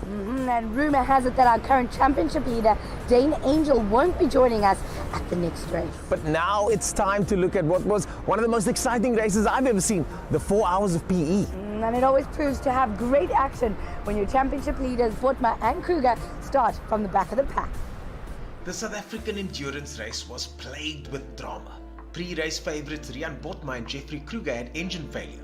This meant they had to start from the back of the grid. Undaunted, the team arranged for their spare engine to be driven overnight from Pretoria. Within 2 hours, the engine was in, but that would not be the end of their woes. Another firm favourite, the Tavares Latagan 911 Cup, broke a side shaft in Friday's practice. The team flew in a replacement component which arrived at the circuit at 8 AM on race day. With both favourites starting near the back, it was young Kwanda Makwena who started out in pole, with Sun Moodley in a shiny new AMG GT alongside. When the lights went out, it was a furious rush to the first corner, where Sun Moodley unfortunately spun out in the Mercedes. He did go on to run the first hour of the race and completed 55 laps. Botma climbed the ranks faster, snatching the lead from Mokwena's Mia's GT4 Audi after just 4 laps, with Tavares in the Porsche quickly making his way up to third. One of the fastest cars on the mixed grid was the backdraft slingshot of Mike McLaughlin and Steve Clark. The pair led for a period, but power steering issues meant that Lateghan would later snatch the lead. Endurance racing is a race of attrition, but that didn't stop the Class E backdrafts from racing each other like it was a sprint race. Inside the cars, it wasn't all roses and champagne for many of the teams though. Meyer, Waltz and Harvey were forced to nurse the car's brakes and suffered a puncture along the way. Harm and Baron Pretorius had a strong performance run to 6th overall. A minor off wasn't their only problem though. Looks like I drove over my son's foot. Now he's got a sore foot, I think, but I think he's all right. At least he's driving well, so I think it's all right. Ellison and Radloff were running low on fuel, but a stellar drive from both drivers made sure they ended up in first of the backdrafts and 4th overall. Cape Townians David and Roberto Franco with Danny van Nicke qualified their Graphic Supply World Volkswagen Polo Super Cup to first in Class D with a smooth, consistent performance. Benjamin and Christian Morgenroot had legend Ben Morgenroot in the car with them, but were plagued with mechanical issues all weekend. They did, however, finish the race in a respectable 4th in class. Brian and Tony Martin drove a great race in the backdraft until the prop shaft donut broke, which cost half an hour to fix, dropping the backdraft founders to 12th overall. After a torturous 4 hours for some, Hein Lateghan and Tavares brought the BBR 911 across the line closely, followed by Steve Clark and Mike McLaughlin. Mokwena and Mia brought home the GT4 in 3rd and took 1st in Class C, with Ellison and Radloff taking the hotly contested Class E honours.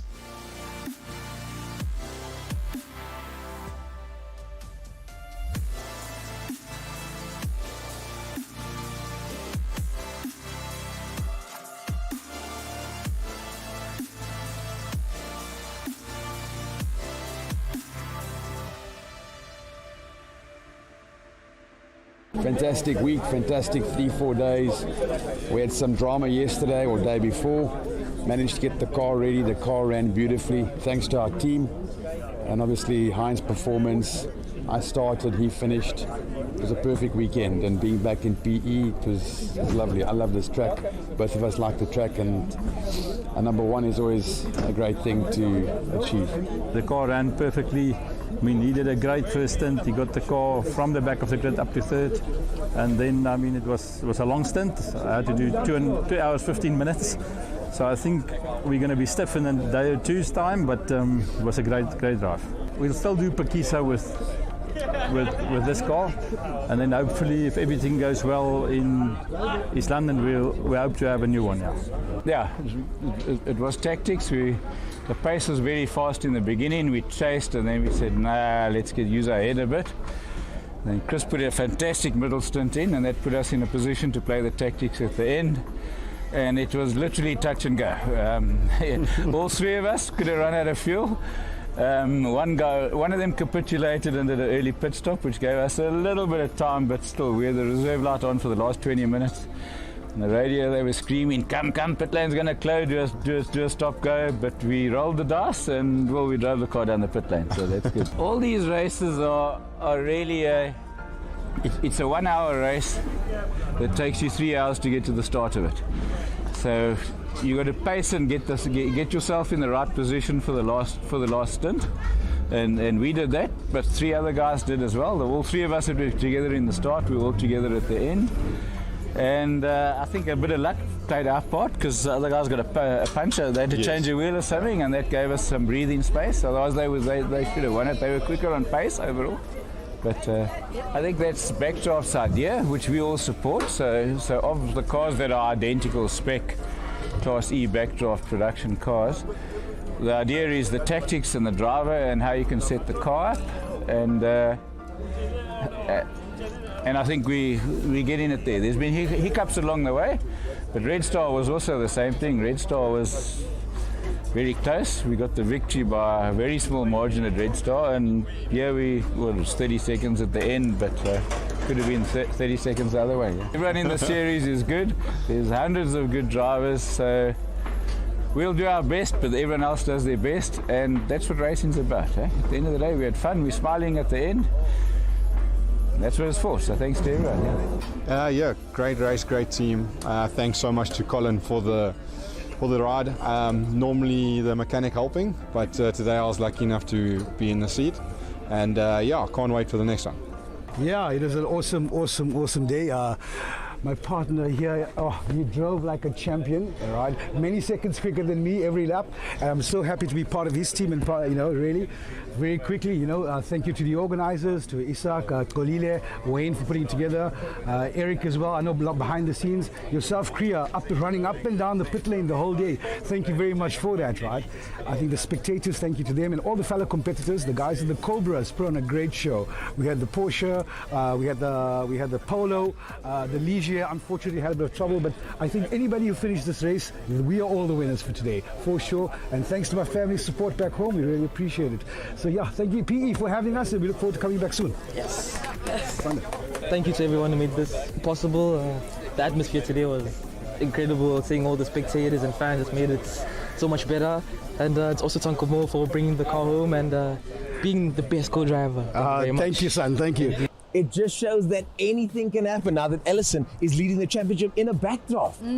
Especially considering that Lathan, Tavares and Mokwena have confirmed their participation for the rest of the series. Don't forget, this weekend is the SA Virtual GT, also happening right here in PE. So for myself, Kriya Ganga and Ernest Page, we'll see you just before the race in the Free State. But for now, we're closing with a few words from co-founder Isak Spies. Yeah, I think in terms of planning, and I think of what came together here, the organizing, the officials, just the track, I want to say thank you to PE, for a wonderful event. It looked like the public supported us, and, it just came together. And I mean, the weather, it's fantastic. So we have no wind. PE is full of wind, but we have no wind. So what a pleasure. I think it came out for us very well. We're very happy. Thank you for the public of PE for supporting us, and I can only say thank you.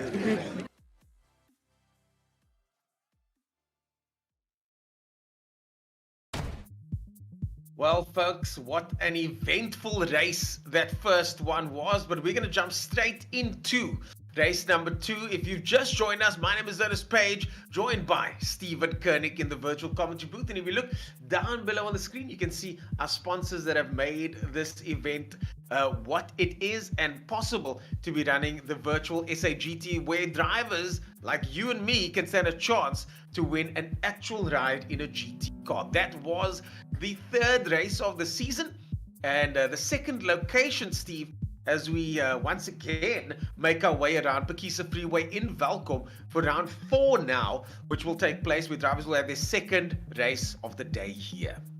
That's it, Ernest, and it's going to be a very, very interesting one. I had a little bit of communication with a couple of the guys during the little bit of a break, and just getting to a feel of what their strategies are going to be heading into this race, and how they're going to manage their pit stops and manage the tires. Apparently the track was a little bit more abrasive than everyone thought, and that's where it gets a little bit more challenging. Yeah, exactly. And of course it's going to be challenging for them, because they're now going to have to figure out how to manage their tires as we go straight to the circuit over there. And it does seem to be that the clouds are coming in a little bit today, Steve. Do you think we're going to be seeing a change of weather anytime soon today, or is it looking sunny out there in the north today? Well, in the north it's a bit chilly, but looking at the sim itself, it's not as clear as it was. So I think we may experience a little bit of a weather change, might get a little bit cooler. There's a lot that can go on in the sim, so it's going to be interesting. The only way that we're going to see it is as it all carries through. Yeah, well, they have now lined themselves back up again. And of course, the fastest lap gets you your qualifying position. So the fastest lap from race number 2 gets you your qualifying position, as we see the rest of the drivers lining up there. Bernard Barkes and Daniel Rowe in 6th. Tiaan van Rooyen in 7th, Damon van der Walt find himself in 8th position, and Luke in 9th, and other one bringing us home in 10th place there. And the results from the first race still provisional at this stage because of the pit lane exit controversy, and of course the drivers having to get multiple penalties as they make their way through. You can see the that car in front there is the pace car, and drivers will bleed off. The pace car will bleed off very soon as they make their way into the final sector now. And this will see the start of, once again, this incredible event. Of course, these cars are all running Michelin Sport GT, Michelin Pilot Sport GT, which is the official tire for the SAGT event, and of course this event as well. And these drivers will have the stickiest rubber available to them, as we see the list of drivers there. De Nobrega in first place, Kropla in second, Soradia in third, Smith, Barkhuizen bringing up the top 5 there as we cut to Soradia. Well, that's it. Soradia needs to get the jump. He's right behind Tristan De Nobrega, so if he can get right behind him, get close as possible, he may be able to get the jump. But Johan Kropla has got all the cards to play at the moment. He has got the inside line at the moment, but he is going to be on the outside heading into turn 1, so he's going to have to slow down just a little bit more, otherwise he will run wide. But he has got his teammate not too far behind him, so a little bit of help is about 2 cars away, so he just has to hang on for just a tad bit longer before Daniel Rowe can be able to give him some assistance. But I'm interested to see what Andre's got. He's the only BM in the field, and that's kind of where my heart goes to it, since there's no Chevys. But there's one Chevy, one Chevy pace car looks like it. There's the Chevy pace car over there in front, but I don't think that counts. I don't see Luke Lucchesi on the grid, so this is a bit concerning. Luke Lucchesi not on the grid at the moment, as we now will watch the pace car peel off into the pit lane over there. The stewards will relinquish any pit lane penalties that do occur as they make their way around the corner. De Nobrega leads us off. De Nobrega with a big start there. Soradio looks like he might slip a little bit further back than expected. As they start going, off they go. De Nobrega into the first corner. Soradio gets massive pressure there, and that is Kropla that has slipped back by the looks of things. That is Soradio in second place there. Kropla runs all the way wide, and we're just waiting for, oh my goodness, the Ferrari over there runs very wide, and this is Soradio. Now we're waiting for the standings to change, but Soradio, someone's got a penalty already there, trying to see who that is. But hopefully that penalty will be relinquished, and we're still waiting for the order to change on our screen. But that was Soradio that jumped into second place. Now Kropla going and backing up the lane a little bit too far, and it's cost him extremely dearly, and also shooting back in front of Daniel Rowe, his teammate. So definitely not what you want to be dealing with. And it looks like Tristan De Nobrega gets that penalty looking at the stream. So Tristan's got a foot down, but what on earth has happened to Soradio at this point? He's got his foot on the gas and is giving it everything he's got. That BM has come alive, ladies and gentlemen. At and BMW, it is chasing indeed. down. It has indeed come alive, but this is not good for De Nobrega, getting a start line infringement there. We're going to have to wait for our stewards to jump in there and see if they can either remove that or enforce it, depending on if it was justified or not. We've had some issues with the pit lane with infringements. So Luke Lucchesi, unfortunately, not on the start grid, which does seem like a bit of a shame. He's had some fantastic performances and also just out and out pace. But at the moment, we're waiting for the standings to change on the left-hand side there. And there we go. The race has now officially started, and that was a late formation lap there, which is very, very strange. Smith now, according to the standings there, leads us off, but that is not accurate. And there goes Soradio now, overtakes De Nobrega. De Nobrega defends hard into the right-hander, takes it back. And Smith is forced to go around the outside now, and now having to contend with another chasing Porsche. And we see Daniel Rowe also making his way up into 4th position. But I think, so what happened to Tristan De Nobrega, and that kind of plays into where we saw his queue was going way ahead. I think he just got a little bit too early on the gas, got a little bit too excited, and unfortunately that's caused him to get a bit of a penalty. Bernard Barkhuizen, though, more than happy to go on the outside, but no replacement for displacement. V6 versus V8, and V8 goes and always beats V6, just saying. Well, I think the stewards are going to have a look at this race, potentially with a restart, because we've got a whole bunch of drivers that are one lap down at this stage, as Barkhuizen starts to work his way into second position. So what we're looking at on the screen there is not accurate at all, and Barkhuizen now currently in second, with De Nobrega in first position with a penalty, but it says according to our stats here that he's one lap down. This is all going to be very confusing as Barkhuizen leads off Saradia. I think that's what's happened is they've paced themselves all the way to the front. They went faster than what they were allowed to, and that's where the penalties were applied, and that's why it's put them one lap down, where everyone else was a little bit slower, and that's where Barkhuizen, Saradia, Smith, Van der Walt, Van Rooyen, they were within that pace limit. So what De Nobrega needs to do is try and break away from the field. We saw him do it previously and catch up to the rest of the grid. It's going to be a tall ask at this point, but we've seen him do it before. Can do it Saradia again. now finds himself still, according to this, in oh my goodness, all the way down the field there. Saradia behind Daniel Rose, now third on track. And if we can get some clarity from our producer as to if these enforcements will remain, this is very, very confusing stuff at this stage. Well, this is going to be a very, very interesting race as it goes on. But Saradia, who had a fire lit underneath him, that BMW was pushing. You could see getting a little bit sideways. So whatever issues they had with the car, his engineer and him had a very good discussion during the break, and they've managed to dial in that BMW a little bit more. And now it's handling more like a Porsche, as you can see, running on that razor's edge the whole time. Yeah, the nice thing about having two races is that you can set the car up in between race 1 and race 2, and that's exactly what some of these guys are doing. Barkhuizen now finds himself out in front, Saradia in second position, Smith in third place, Van der Walt in fourth, Van Rooyen in fifth, and this is on screen. Rowe and De Nobrega, two of the title contenders and two of the fastest here today, find themselves all the way down the order, but we wait for official word from our producer over there to find out if the race will continue as it stands. If it does, it'll be quite confusing. Okay, so we are doing a restart. Ladies and gentlemen. That is good news, Steve. I'm pretty happy about that. I'm okay to talk for an extra 4 minutes, 5 minutes. The only thing as a driver getting told you got to restart, like Saradia, you've had a brilliant cracker of a start. Now you got to do it again.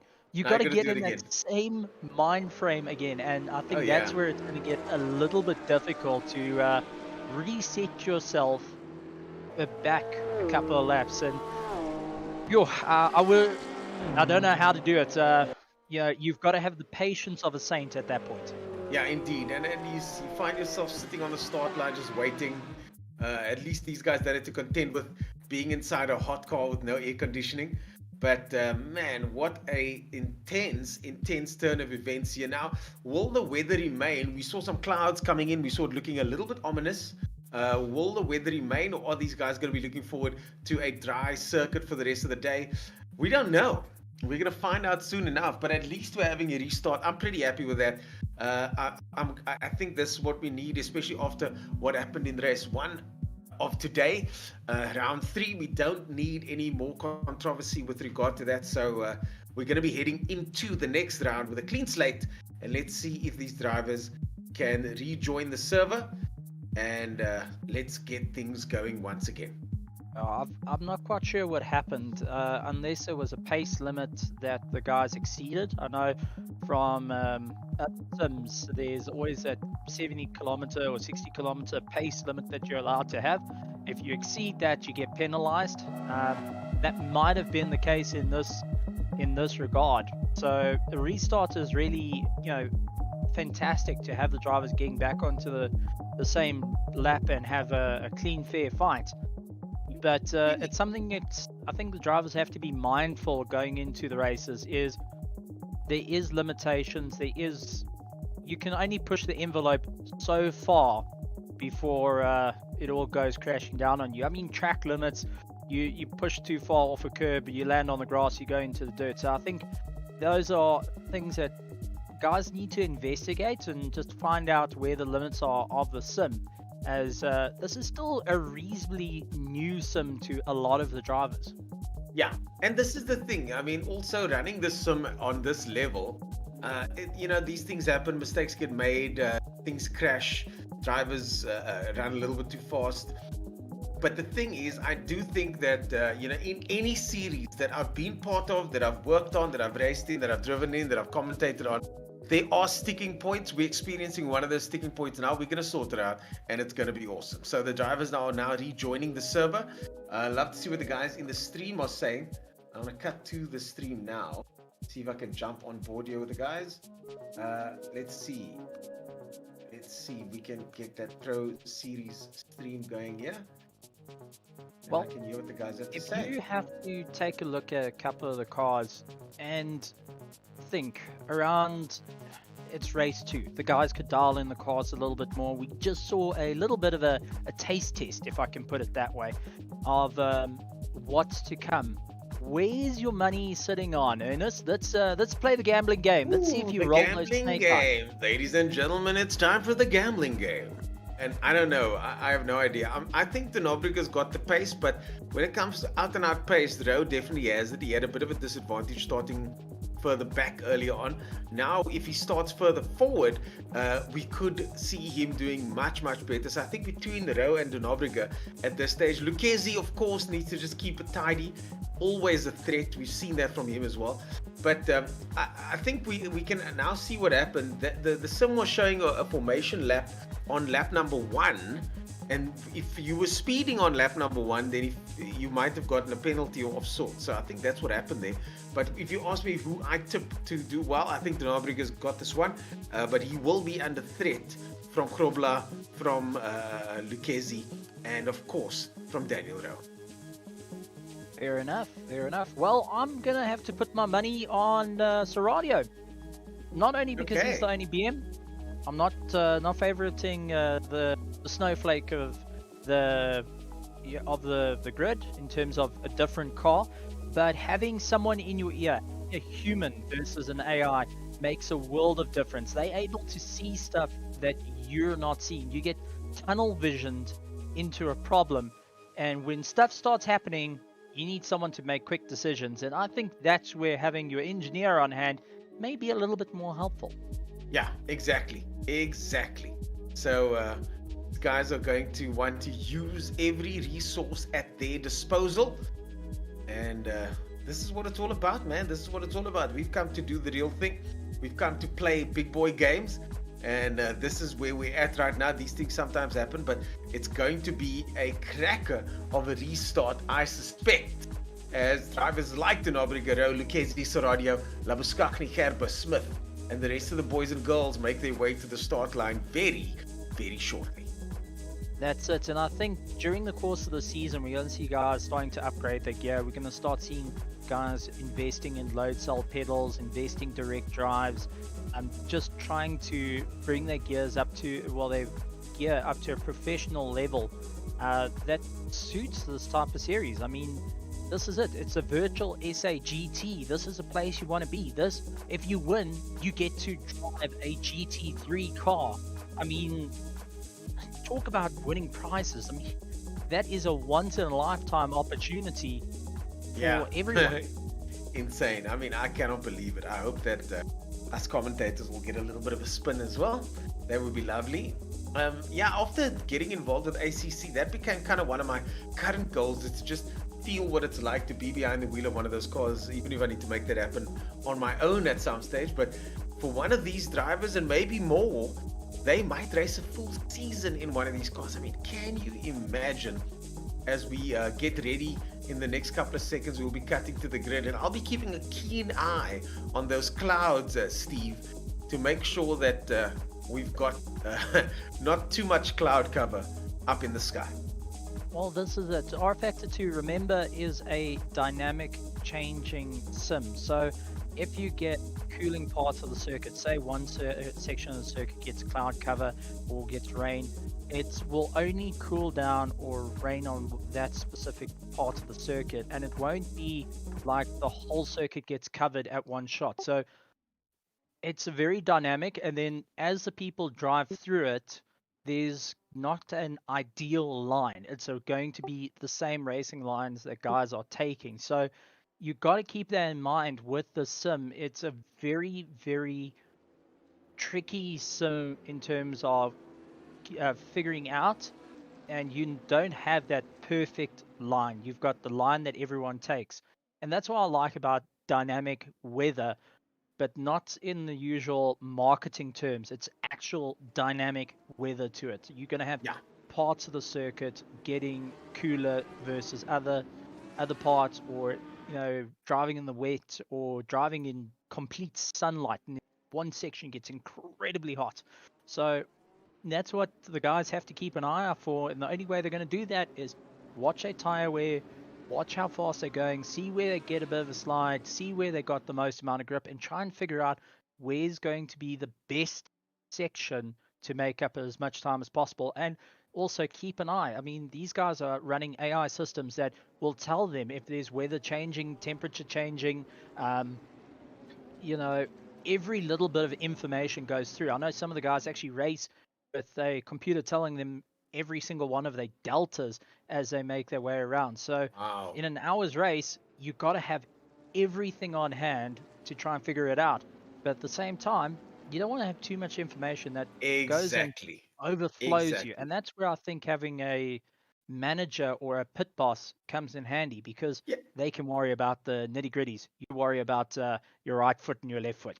Yeah, the driver's job is to do the task of driving, and sometimes that information can be overwhelming, especially in the thick of things. But we've seen what Formula One drivers are able to cope with these days. And speaking of Formula One, we got the Formula One coming up right after this race. This is why we've scheduled it like this, so that the drivers can go and watch the Formula One and watch on your left-hand side of your screen there. Now we see the correct order: De Nobrega, Krobler, Lucchesi, Serradio, Smith, Bargas, and Roo van der Rohe, Van der Walt, Luke, and Aruan coming past us.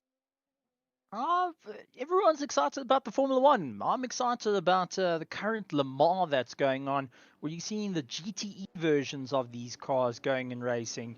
And soon in 2023, the GT3s that you're seeing right here on the circuit are going to take over from the GT3. So not only are the guys going to have an opportunity to race the GT3s, it's going to be the same GT3s that you race in Le Mans. Yeah, it's going to be nuts. And more. I mean, it's going to be nuts. Incredible. Yeah, the sport really has come a long way over the last couple of years, and in no small part thanks to the feeder series, which is sim racing. And sim racing has expanded itself to such a point where it's the talk of the town. But the talk of the town at the moment is the start of this race.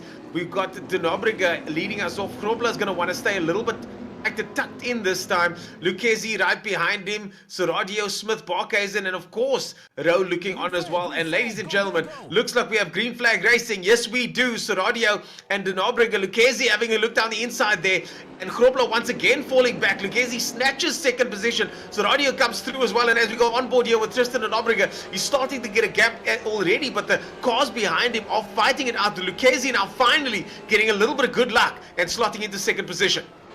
That's it, and Krobler not going too wide off the circuit, tucks himself into third place and keeps in the tow, but Serradio, looks like he met the wall a little bit too quick. My goodness, somebody's collected the wall. Serradio's all the way down the order now, and look at that yellow Lamborghini tucking in there. And we heard earlier on that this circuit does suit the Ferrari, so let's see what Daniel Roo can do in that Lamborghini as he goes all the way wide once again on that curb, and this time not taking too much curb. You see one of the cars that is that looks like Luke at the back there in the golf colored car.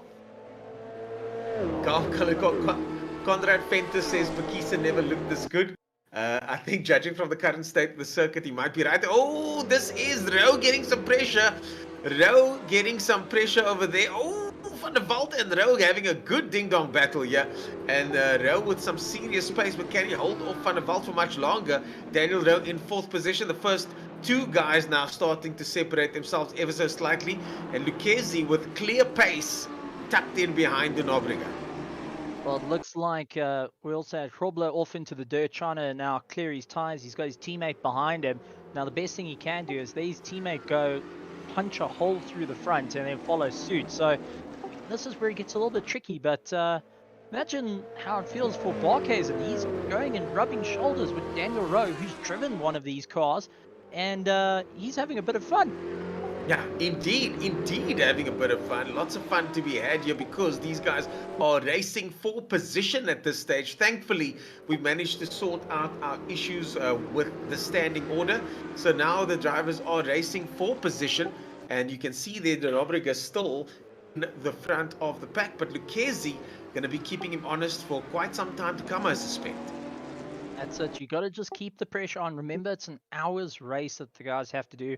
They've already worn themselves out quite a bit from race number 1, and they have to now try and keep themselves going. Daniel Rowe, though, I suspect is a little bit more fresh and took a walk around outside of his rig, so he's not as worn out. His legs haven't built up that lactic acid from going and pushing the load cell that he's got. I mean, he's got a 200 kg load cell. That's 75 psi of force he has to put into that load cell to go and stop the car, and he's managed to walk around, so I think he's not as worn out, and he's got to keep that concentration absolutely perfect if he wants to climb up the ranks.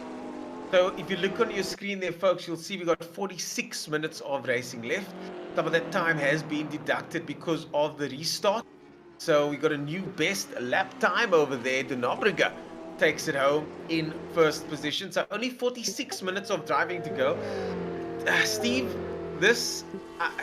there's so many questions around this series and around any series like this. So many variables. How does this now change the pit lane strategy? This is it. You've now sussed out what everyone can do in race 1. So you've got to now take that into consideration of when guys pitted. You saw Tristan de Nobriga doing that late pit, and it actually worked out for him until he got that penalty. So knowing that you can go right until the 12-minute mark to really climb up through the ranks, you can push the car a little bit further. So I think a lot of guys are going to see that 12-minute or that 15-minute mark before they pit. So they're going to just keep that going the whole time. But at the same time, you can undercut everyone as well. You can pit a little bit earlier if you look at that strategy. So it's a bit of a rough one in terms of eyeing out what people did in their first race, and Phakisa isn't putting the pressure on though. Phakisa isn't always applying pressure. He has, oh no, Daniel Rowe gets taken over there. Daniel Rowe gets taken, something's gone wrong with Daniel Rowe. He's slowing way down, and more technical problems for Daniel Rowe. This is an absolute disaster, for Daniel Rowe as he goes into the pit lane, and this is not a good day for Daniel Rowe. Oh my goodness me. Did someone put quali fuel in and not race fuel, I wonder? Because he was going fine and then all looked to slow down all of a sudden, almost like the pedals disconnected or the engine died. Yeah. So it leaves one to wonder. I suspect that's a mechanical failure there. He gets a DNF, and Daniel Rowe with his second DNF of the day. A disastrous day for him, but unfortunately Daniel Rowe needs to see himself to the pit lane and out of the running for the Pro Series for today, at least for this SA Virtual GT event. That's it, and yeah, Grobler down in 6th place, so having a bit of a rough time. Was all the way in 2nd. Now the Hybrid Academy driver is all by him, lonesome, trying to keep it all together. Goes out a bit wide, hits that late apex and gets back on the power. He's chasing down Ethan Smith as much as possible onto the back straight, and this is look at that slipstream. Oh, look at that, down the inside. It's going to go into the braking zone. Jan Grobler goes down the inside. Smith doesn't back out. They get very close to each other, but no contact, and it's not over. Someone in the background there goes all the way wide. That is, oh my goodness, was that Smith there in the back? Nope. Did they swap positions? Looks like Smith and Grobler swap positions there, as we now cut to Tristan de Nobriga, who is getting massive pressure and has been from Luke Lucchesi. Luke Lucchesi definitely has got some fire coming from inside of him and maybe up the bottom as well, because he is pushing very hard. All of the blowtorch, as they say. But Tristan going and taking a look in his rearview mirrors, all he can see is Luke Lucchesi. And this is the thing, you don't want to watch your mirrors too much. But he had a clean race. He ran away in race 1. Now you got someone chasing you down and putting some extreme pressure on you. Let's see how it's going to change up in race 2, because remember, he's going to use more tires, more fuel, push the limits a little bit harder, and is that going to change his race strategy a little bit more? The thing is that when it comes to Tristan's background and the karting background, karting guys are very used to absorbing pressure. If you start off in tin top racing, you get good at defending, but at the same time, I feel like sometimes there's a little bit of extra fat on the movements when it comes to a tin top racer versus a karting driver, because karters can race for 40 laps, one after the next, one behind the other, lap after lap. So Tristan has got that experience, but now he's in a tin top car. So he needs to translate that experience to be able to keep Lucchesi behind him. Lucchesi, who also has extensive karting experience, now try to make that overtake stick. But could they wait for the pit stops? Lucchesi, we know, has had issues with tire wear in the past.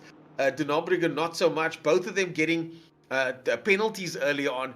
So this is a long play from both of them with 40 minutes remaining on the clock. And both of them are running a app called Crew Chief, so they're getting told your car behind you or car in front of you is 0.8 every time they go through a sector. So they constantly have someone telling them how close they are, and at some points that can get quite irritating, especially when you can see them in your rearview mirrors or right ahead of you.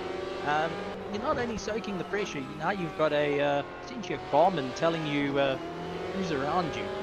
Oh yes, the Garmin race app is just fantastic and so detailed, and these guys get an even more detailed system that sim racing really has, I think, leveled up even telemetry in the real world and made it more cost effective, because you can get unlimited telemetry here in the sim. Tristan De Nobrega, I'm sure, using all of that information to the best of his ability as he can, and continues to get pressure from behind from Lucchesi. That's it, and you can see he's having to utilize as much of the circuit as possible, carrying as much momentum as possible, slowly wearing down those tires, and you can see that Izzy as well. He's having to catch the car every so often, which tells me he's running a little bit more of a loose setup compared to Tristan. So is that going to wear down his tires a little bit later on? That's the question at this point. You can see Lucchesi now starting to apply pressure there, Steve. Lucchesi's not waiting anymore. I think he's now starting to push. That's it. But he's also catching that front the whole time. Is that going to stem a little bit in the long run? Because those tires are wearing out quite quickly. Yeah, those tires are going to be wearing out quickly, and these drivers are going to be pushing very hard. Lucchesi and De Nobrega now with less than half a second in between them. The two of them have everything to fight for here. De Nobrega having won the previous race up until the last lap, and Lucchesi being hard done by with multiple stop-go drive-through penalties. And now definitely the cloud cover in the background looking a bit thicker than it did earlier on. We are in with about 10 minutes of racing at the moment. Let's see what happens, if anything will change with regard to weather. Of course, this circuit and track has, this sim has dynamic weather, which means that it can change at any point. Wait and see about that. That's it, and I can see the lights are bouncing off the circuit a little bit more, so it is getting a bit darker. So Ernest Page, I think you are the weatherman at this point, and well, we called it wrong the last time. The last time we thought the rain was coming in, and then all of a sudden it just got clear. So we saw it in GT7 the other day as well. The rain was coming in and then it got clear. But I, for one, love wet weather driving, and I enjoy watching others drive in the wet as well. So as long as you got good tires, it's okay. If you have the right tires, you can be caught off guard, and I think both these drivers have had moments where driving on slicks in the wrong weather has cost them a few places. So I'm sure they've got the knowledge to see when it's all changing up on the circuit and where, what to look out for. But definitely very, very interesting racing at this point, and keeping very, very close to one another. Lucchesi backing off a little bit. and just filing down behind. So I think he's now calmed down a little bit. He's waiting for the mistake and just cooling everything off, and it looked like he went a bit sideways. Oh, Lucchesi, hold it together. The Jan Grobler now starting to get some big pressure here. Jan Grobler and Smith tussling it out. Sorry, Van der Walt tussling it out here. This is Van der Walt getting pressure from Jan Grobler, and two of them in the matching BMWs. Grobler is going to try and make a move down the inside. Grobler has a look down the inside, forces his way in, but Van der Walt says no, no, no, not today. Van der Walt still managing to hold on to that fourth position over there. And Grobler not giving up by any stretch. The current championship standings sees Van der Walt way down in 17th position. So he is going to work his way up here big time if he's able to stay tussling with these guys. And Grobler also in the championship contention in top 10. Oh, there goes Grobler now. Grobler makes the overtake stick. Grobler gets the overtake on Van der Walt. Van der Walt has to concede. Well, that's it. I know from personal experience, Jan Grobler is last of the late breakers. When you think there's not enough room, he still manages to do it, and proven it once again. Just by braking a little bit later, he was able to sneak in, and what a fantastic pass. But Van der Walt is not done yet. He's putting the pressure on. He's sticking around. We've also got the likes of Smith, who's right behind them, also trying to play a little bit of catch-up. So I think we might see a three-horse race here. Yeah, we might see a three-horse race. I hope so. Tiaan van Rooyen, early on, we saw him doing very well. And now applying pressure to Luke for 7th position. Luke in the golf car in front there. Van Rooyen just behind him. And Johan Grobler now in the mix as well. Johan Grobler with just behind Smith now. And has Grobler slipped down? Yeah, I think Grobler slipped down. Grobler has slipped down the order. Oh, and that car not sounding healthy at all. Grobler hit the wall coming out of the boot, and that's allowed Van der Walt and Smith to carry on, but I think he's carrying some bad damage to that nose. It's not a happy camper at all. Yeah, that car doesn't sound good. That Ferrari is not a happy camper, and this is not going to help his race. Yeah. Unfortunately, you need to keep it on the circuit to finish first. You must first finish, and that means no incidents, or try and minimize those incidents as much as possible. These two here certainly keeping incidents to a minimum for now, but Luke Lucchesi biding his time once again, still within striking distance, very much so, of De Nobrega in first position. I've got a question for you, Ernest. Luke Lucchesi at this point is just hanging back just enough that if a mistake happens, he's able to pounce on it. Is this a bit of a mind game at this point? What could be going through the mind of Luke Lucchesi or even Tristan De Nobrega at this point of how they can make a bit of a gap, or how can they force a mistake to happen? The lead driver always has the most pressure.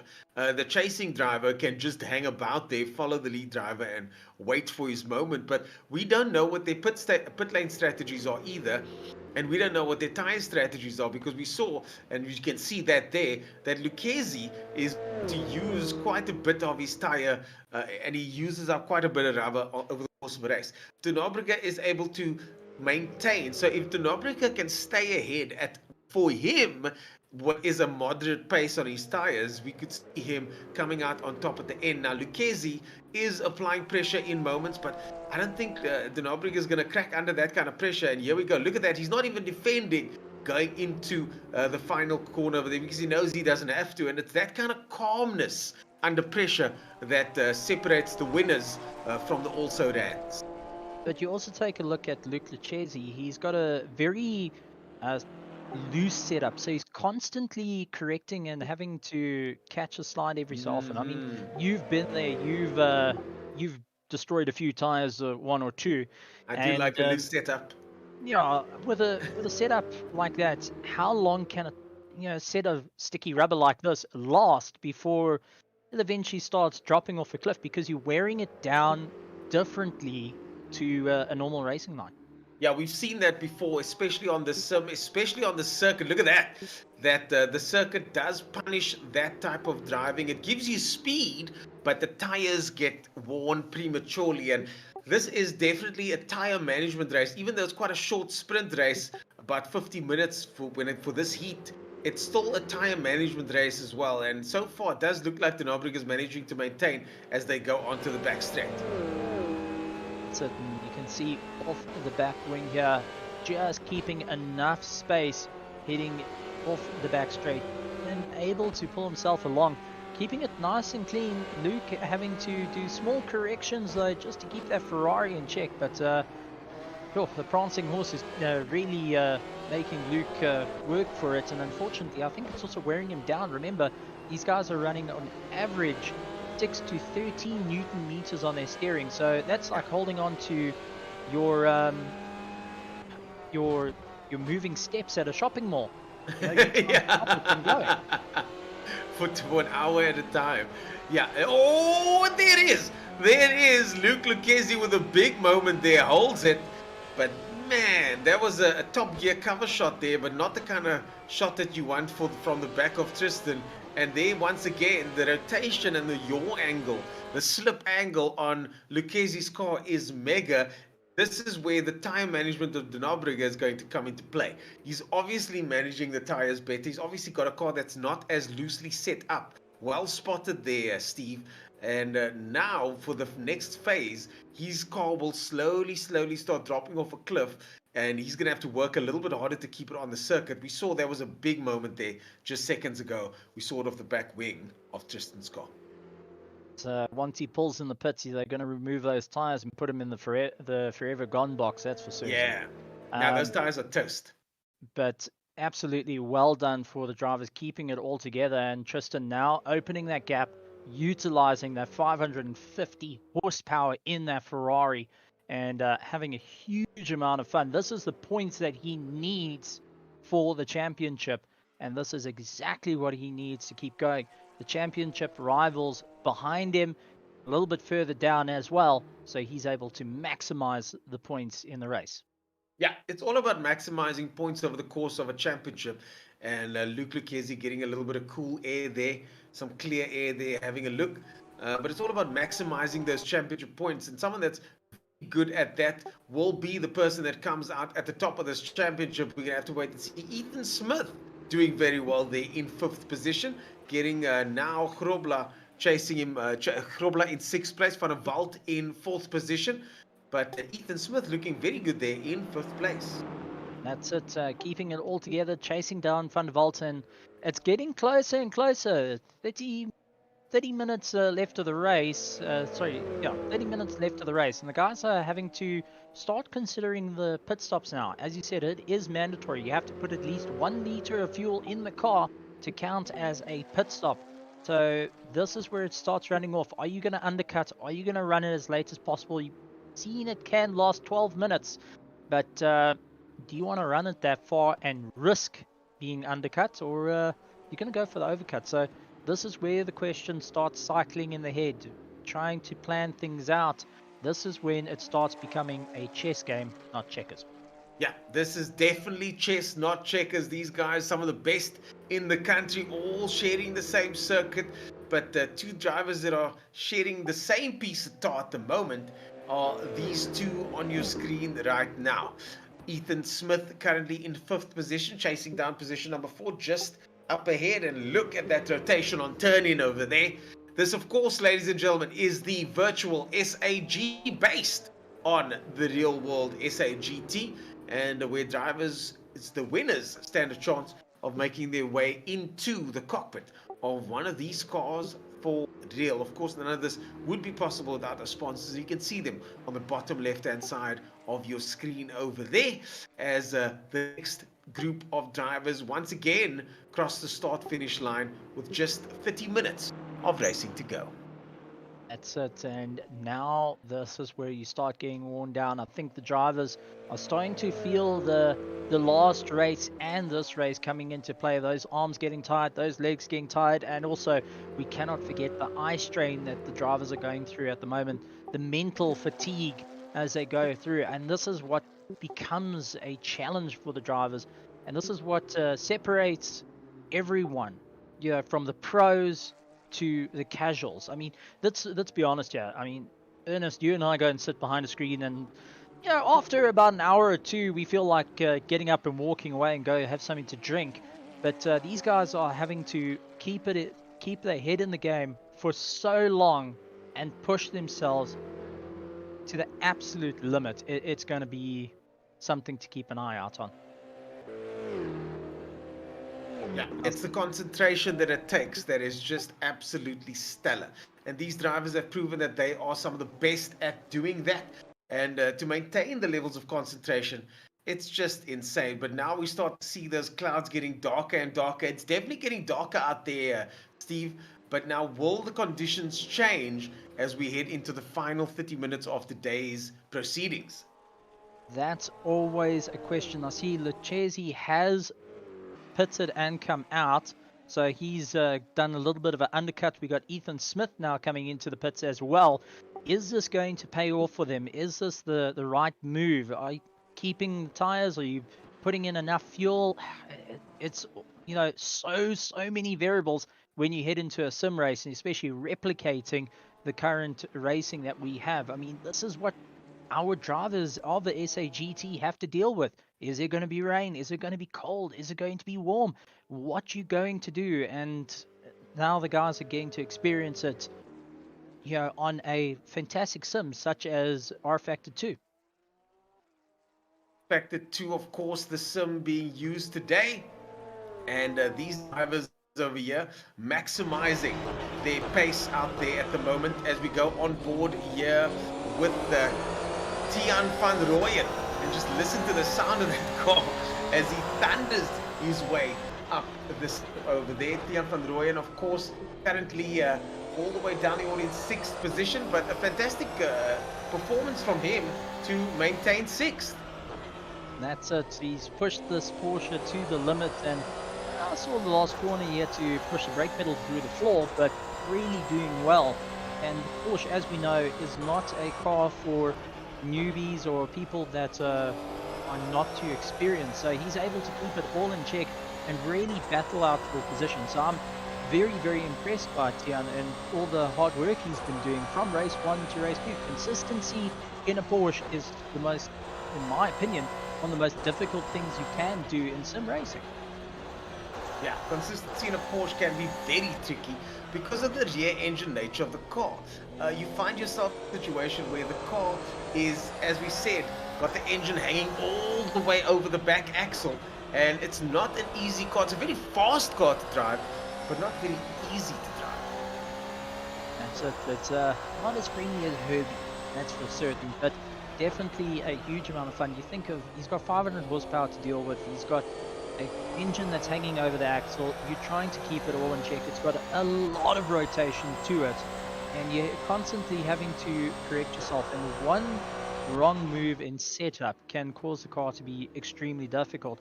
A person that we haven't spoken about for a while is Seradio over here. He landed up in the wall a little bit earlier on in the race.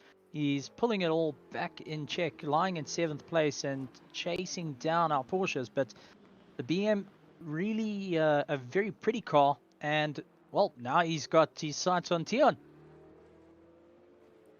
Look at this battle going on here. Seradio there in 6th, 7th position, fighting hard with Van Rooyen over there as we now cut to yet another battle as Johan Grobler and Van der Walt.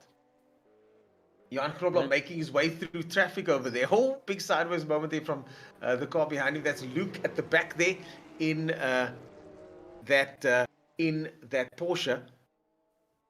That's it, and lying in 10th place, but he's keeping it all in check. But side by side, coming off the back straight, and the BM should have the advantage. Yeah, it's a bit more planted, and is able to sneak by. So Seradio just has to keep it all in check. But you can see how close the Porsche can come through the twisty bits, because the BM hasn't quite got the same rotation, and he's having to engine brake, try and get the rear to kick out, and really slide it round. Yeah, De Nobrega still your leader. Barkhuizen in 2nd place, Grobler in 3rd position. Rao gets a DNF for his troubles. Lucchesi not in the mix anymore. So Denobriga out on his own. Lucchesi currently in 4th position. Seradio in 6th place. That's the man on 5th place. I apologize. That's the man on your screen at the moment. And Andrea Seradio in 5th position over there. Van And, Valpa's in the pits, what I saw as well. So that's definitely now seeing the guys starting to pit in within that 25-minute mark. And Arwen also in the pits, so he's going for an early pit. De Norbringer not in the pits again, so he might be going for that 12-minute mark once again. Barkhuizen up into 2nd place, and Krobler slowly closing his way up as well. So definitely interesting to see how the pit stops are going to work out. And it looks like the Norbringer is doing the same strategy as he did the first time, is run it until the tank's dry and then put a little bit of fuel and get back out there once again. Well, it's a winning strategy, clearly. If it wasn't for one tiny mistake earlier on, he would have seen himself quite easily winning that race. So Tristan now finds himself in a position where it's rinse and repeat. And we could see the calmness early on, even when he was getting pressure from Luke. He knows Luke's tires are going to go off. So even if Luke did get ahead, Luke would have to pit to get those tire situations sorted out. I think Daniel Rowe was one of the bigger threats, and now he finds himself out of the running. So I don't think that Tristan now has too much to worry about. But Daniel Rowe definitely would have brought it to him, as we see Denobriga getting it sideways. Now him himself struggling with a little bit of grip over there. I think if Luke Lucchesi was still on the back of him, he would be getting pushed quite a bit. But Luke decided to undercut him. He's lying in 4th place at the moment, so he's got a lot of work to try and catch up. But the WeatherTech Porsche over here, Bernard Barkhuizen, has been doing an absolute phenomenal job keeping it all together. Lying in 2nd place, but he hasn't pitted as yet. Same as Krobler, far as I'm aware, he hasn't pitted as well. So it's going to be very, very interesting to see how that mixes up. Going for a later pit stop, as you said, it could be a winning strategy, but they've sussed each other out from race 1. Is that going to affect them now heading into race 2? Is it going to be the right strategy? Bernard Barkhuizen with a little bit of a squirrely moment there. The only battle on track at the moment is between Seradio and Van Rooyen in 5th and 6th positions. They are about 1.2 seconds or so apart. Everybody else is separated themselves because of the pit stops. So now we're going to start seeing those pit stops taking place. Oh, that looks like somebody off there. Could that be Seradio in the background there? I see one of the BMWs going off the circuit there. And Bernard Barkhuizen still on screen, and there goes Tiaan van Rooyen into the pit lane. The pit stops are starting to come thick and fast now, and we're going to be seeing a lot more pit stops towards the end of this race. Some of the guys already having pitted. Oh, Jan Grobler with a bit of a moment there. And is the track getting a bit more slippery, Steve? It looks like it. The drivers are having to really do a lot more counter steering and trying to keep it all in check, and they're running very, very wide. So I'm wondering if it's getting a little bit colder. I see the lights the lights on the cars are a little bit more visible, so it's definitely getting darker. And when it gets a bit darker, it gets a bit cooler generally, and you can see how Krobler is having to just tap the brakes every so often through the corner, just trying to keep it all together and slow the car down. And I wonder if that's coming into play. The track is now starting to become a little bit more difficult to deal with. I would love to get an onboard shot. There we go. Let's see how dark it is, see how much cloud cover there is. Abdullah Arwan in 8th position. A respectable 8th position from him at the moment. He's starting to definitely improve, isn't he? Starting to get a bit better. He would have got the finger wag earlier on. Luke Lucchesi does a best time of 132.820. So Luke Lucchesi on a hard charge there has got the pace. But we've known that about Luke. Luke has always had the pace. It's about keeping that pace going for the entire duration of the race. That's it. It's easy to get a hot lap. It's difficult to get the consistency, and you can see Arwen just letting Jan Bego Grobler go of the Hybrid Academy, and really having a bit of fun there. But Lucchesi getting the fastest time, that tells me that Oh, as Tristan, I would be a little bit more concerned because if he gets a little bit closer, I think there may be a lead change when it comes to the pit stop time because it has to be done. It's the inevitable truth. You have to pit. And let's be honest, we both sat in the pits before where you sit there and you listen to the cars come by, especially when you know someone is definitely coming for your position. Oh, that was always going to end in tears. Tiaan van Rooyen goes down the inside of Luke over there. And that was always going to end in tears. Sticks the nose in and gives Luke the little rub over there. And Luke managing to stay on circuit. Of course, that's not Luke Lucchesi. That's the other Luke. Luke managing to stay on circuit. Both of them do. So that all turned out okay. Barkhuis and Grobler currently now the pit lane. That's it. So they've undercut Tristan at this point and Lucchesi up into second place. But Tiaan van Rooyen getting a little bit of golf colors. Yeah, just testing the paintwork on his car, but I'm sure didn't want that much paint on his car. Absolutely phenomenal. And you can see Luke going out wide, trying to keep it all together, but it's got Tiaan chasing him down. Tiaan's hunting down that inside line. He's able to brake a bit later than Luke, but it's costing him as he has to move out of the way to avoid having contact with Luke. So every time he makes up time, he's losing out when he gets too close. So win or lose, you have to go for it. You have to find that gap, stick your nose in and really boot it by. You have to get your door past him. There's no other way. Costing you time. The circuit doesn't lend itself to long, straight braking zones, though, where the drivers can dive down the inside. Not many of those speak of, so it's always kind of on the brakes and while turning, and it makes it very tricky to overtake here, very technical to overtake here. But we've seen some fantastic overtakes so far, but unfortunately, Smith not being able to be. Oh, look at that! Finally, he's gotten past Luke. He's gotten past Luke, and Van Rooyen now finally gets past Luke. And we just missed that overtake. We just talked about earlier on. This time managing to get past, and now we see Luke now having to do some chasing. He's also getting a bit of pressure from behind as well, from one of the Ferraris at the back there. But I do think that's somebody's being unlapped. This is Luke Lucchesi, yes. And Luke Lucchesi now going to quickly get past the Porsche. And let's stay on board with Luke Lucchesi. He's currently our fastest man on circuit here. He's going to try and have a look down the inside. Yes, he gets left the appropriate space. Luke Lucchesi 53 seconds behind. And he is going to be chasing very, very hard here as he now catches up to Van Rooyen up ahead here, who will also then be unlapped. Well, Una, I'm going to pick your brain a little bit. Let's put you in the seat of Luke Lucchesi at this point. You've just been told you are 54 seconds away from first place. They have not pitted. What would be going through your mind at this point? 15 minutes of racing, it's hammer down time now. It's time to push as hard as the car will allow without taking any additional risks. He knows that the tire strategy has been a bit iffy. He knows that the tires go off. And I know for a fact that this isn't Luke Lucchesi's favorite sim either. So there's so many different factors that one has to take into consideration. But time and the overlap is going to be one of them. Look at that gap now dropping down to 49 seconds from 52 earlier on. So the gap definitely dropping quickly as Luke Lucchesi puts the hammer down and starts to get some serious pace out of that Ferrari. Well, that's it. He's giving it everything she's got and more.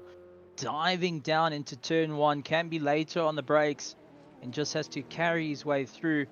And Van Rooyen just has to keep it all together.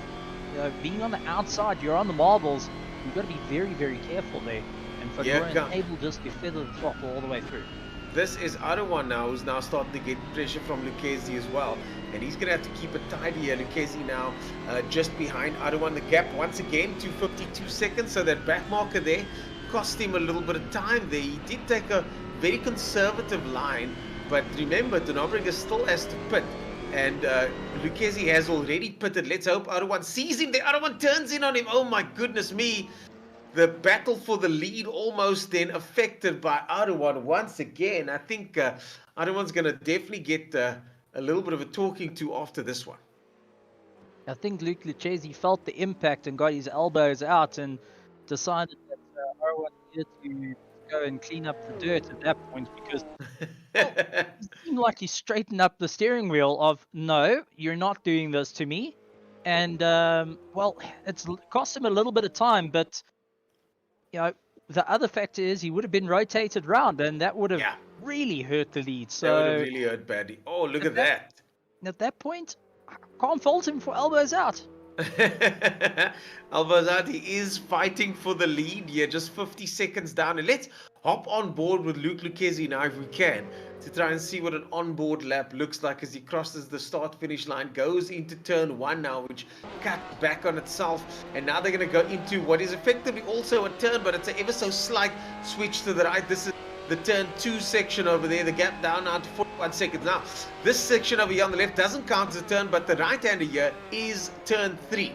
Then they head down towards one of the more famous corners at Phakisa Freeway, the boot. And the reason they call it the boot is because it's pretty much shaped like a boot, a very strange apex over there from Luke Lucchesi, the corner going on and then eventually opening up, going towards Castle Corner now, which is over up ahead here, a hard left-hander. Now this next section also very straight here is turn 6, but it is actually called a turn as well, which is quite strange.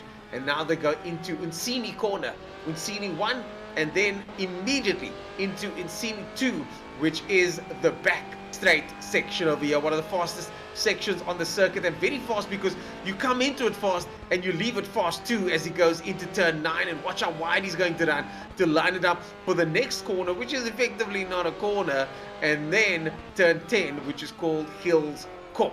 The final corner is now ahead. That is turn 11, and that will take them onto the start finish straight and the time to complete another lap. If you talk about technicalities, if it's a 15-degree turn, that counts as a corner. Exactly. 15 degrees. But just to let you know, on the right-hand side, you saw that massive building. That is the hotel. It was built for the MotoGP. A little bit further down, if you look on your right-hand side, there's a blue building that's just out in the middle of nowhere. Not the lights, but the dark blue with a concrete, with the brick layout next to it. Yes. That is the old control tower of the Goldfields Raceway. They still haven't broken it down. They kept it to keep some of the history of the circuit because this was built on Goldfields Raceway. So Goldfields, of course, an iconic circuit. Who can forget watching the West Bank V8s go around Goldfields back in the day?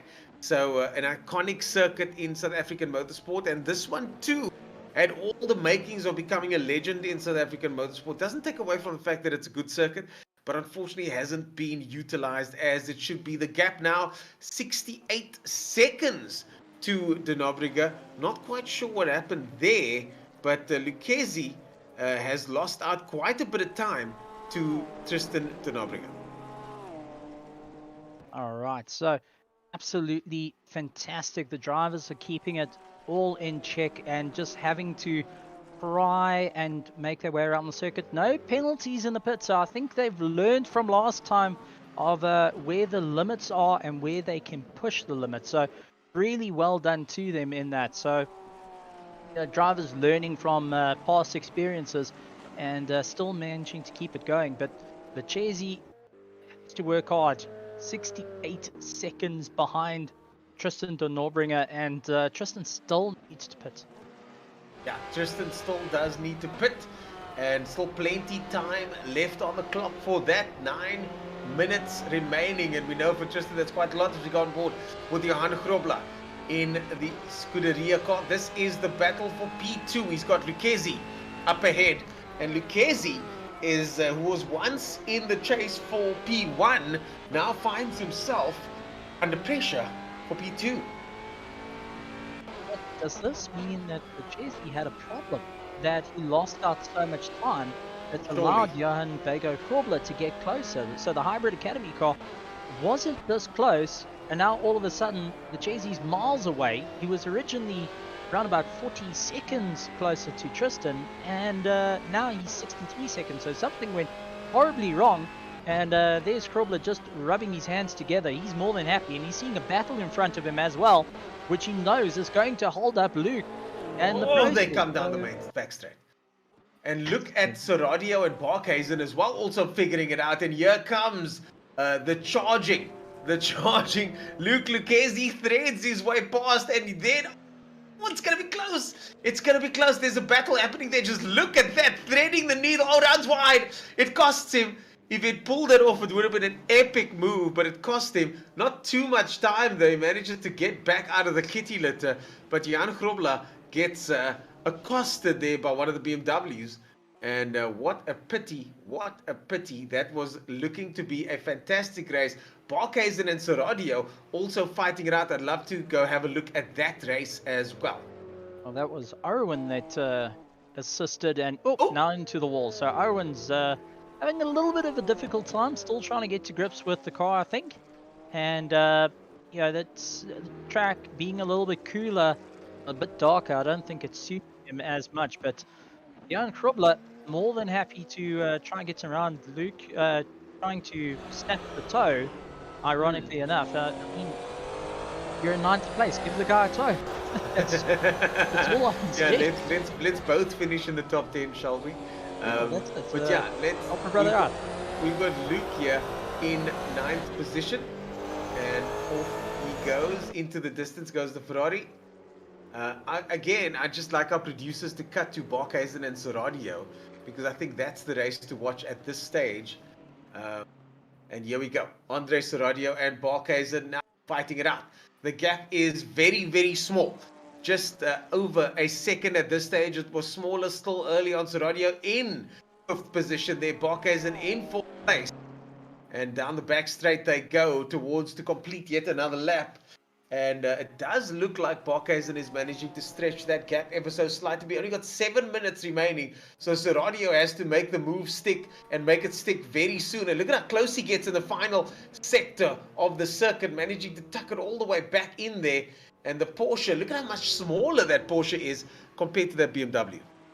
Well, that's it. It's got a smaller width in terms of the BMW, but it is a fraction lighter, so it's able to have a better power to weight ratio. It's got a better rotation, but Soradio has shown that the BMW can put up a monster fight when he needs to. And I've been quite impressed by this BMW. Soradio has really pulled out all the stops between race 1 and 2 and even 3 and 4 now, trying to make up as much ground as possible. And Barkhuizen has been incredibly consistent over the course of the series. So you've basically got the engineer versus the consistency, and there we go. Tristan in the pits, now exiting. Is it going to be enough? Way enough by the looks of things. There's 47 seconds in the bag there. So 46 seconds as Tristan de Nobrega goes back into the lead. With 5 minutes remaining, on board now with David van der Walt in 7th position. And Tristan back in the lead with just 5 minutes to go. I think he's done enough at this stage to secure that first place, and this time take himself a win. Let's see what Lucchesi has to say about that. Grobler still trying to apply the pressure for 3rd place, but Lucchesi looks comfortable in 2nd at this stage, although the battle for 4th place hasn't been decided yet. I think we should cut to that, Mr. Producer, if we can. The battle for 4th place has not been decided yet as we go into the final 5 minutes of this race. All right, so time. Porsche, BM, what you going to go for, Ernest? Oh, I'm going to say that I think that Barkhuizen's got enough to keep him off for now. The Porsche does seem to be a little bit easier to drive. Oh no, as I say that, the Porsche runs wide. You know what? I'm just going to shut up now and not talk about any results. Pending results. I'm not setting up commentator's curse at all. You can't prove a thing. But Soradio really keeping the pressure on, but he's also fighting the car. So I think they've fixed the understeer and they've got a bit more oversteer to the car. So moved one way to the other, but Barkhuizen able to keep it all together. The fast sweeps, he's a little bit more comfortable, as you pointed out. And the BMW just understeers through the fast sweeps and oversteers through the slower. So it does look a bit more comfortable now than it did. It does look a little bit more comfortable than it did in race 1, though. Yeah, but I'm wondering also the circuit that's coming into play. It's a little bit cooler and trying to track down the, the warmer line essentially. Yeah, it does look like the circuit might be a bit cooler. And these two guys still battling it out. You can see the Porsche moving around more and more in different spaces and places. Just look at that turning rotation over there. As he comes out the exit. Oh! Eesh, that was a bit hairy over there. He had to brake while the car was still rotating. And maybe that is his driving style. But I think going into the final few minutes, both of these guys are suffering as we now go on board with Andre Serradio. This is the tightest battle on the circuit at the moment. As they cross the finish line, the Porsche getting a nice little leapfrog there into the distance. Going into turn 1 on the left hand over here. And look at how wide the Porsche runs. Now he tries to straighten it out for the next section. The Porsche gets a wider line but straightens this next section out. And look at the speed that he's able to carry and gain. So that line there, quite intentional there from Barkhuizen. That's it. Barkhuizen trying to keep the corner as straight as possible. But he's not feeding on the power. That's for certain. It looks, by the looks of it, it's either foot off the throttle or foot on throttle. Because there's no feed there. Oh, and then oh my goodness me! At this point. Yeah, the WeatherTech signage can be seen even the car coming from straight ahead. So he's getting it big time sideways there and rotating this Porsche quite a lot, but able to maintain pace as well and able to stretch that gap. And look at that! Oh, it's wide over there as they now go into the back straight. This is Aruan up ahead here, and hopefully Aruan doesn't add more fuel to the fire of the race that he's already kind of fueled as we jump on board with Aruan now and watch the two cars approaching at incredible speed.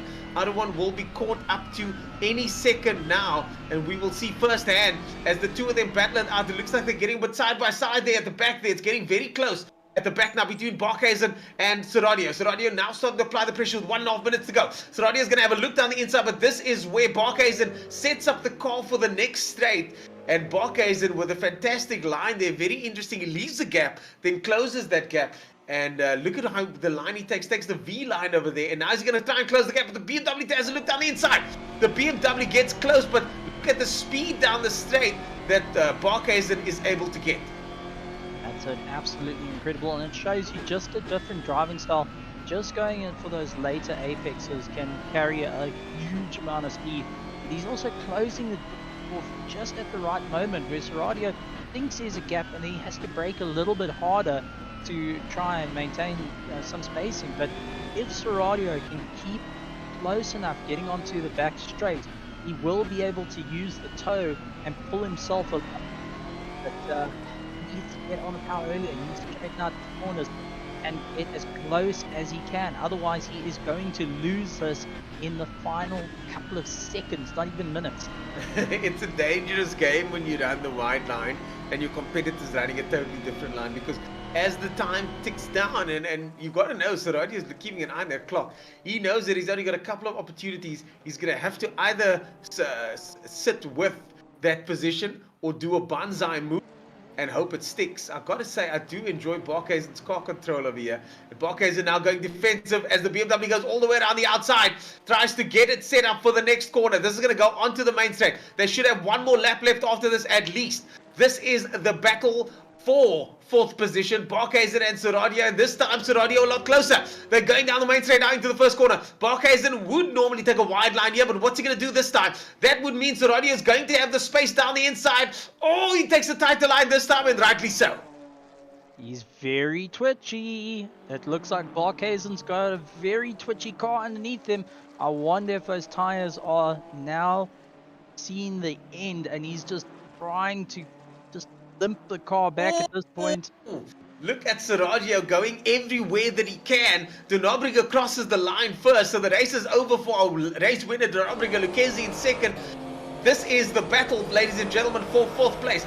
Bernard Barkhuizen holding off Serradio now. Serradio in the BMW. We were talking about how this car... Oh, Serradio gets it sideways, and that was too little, too much.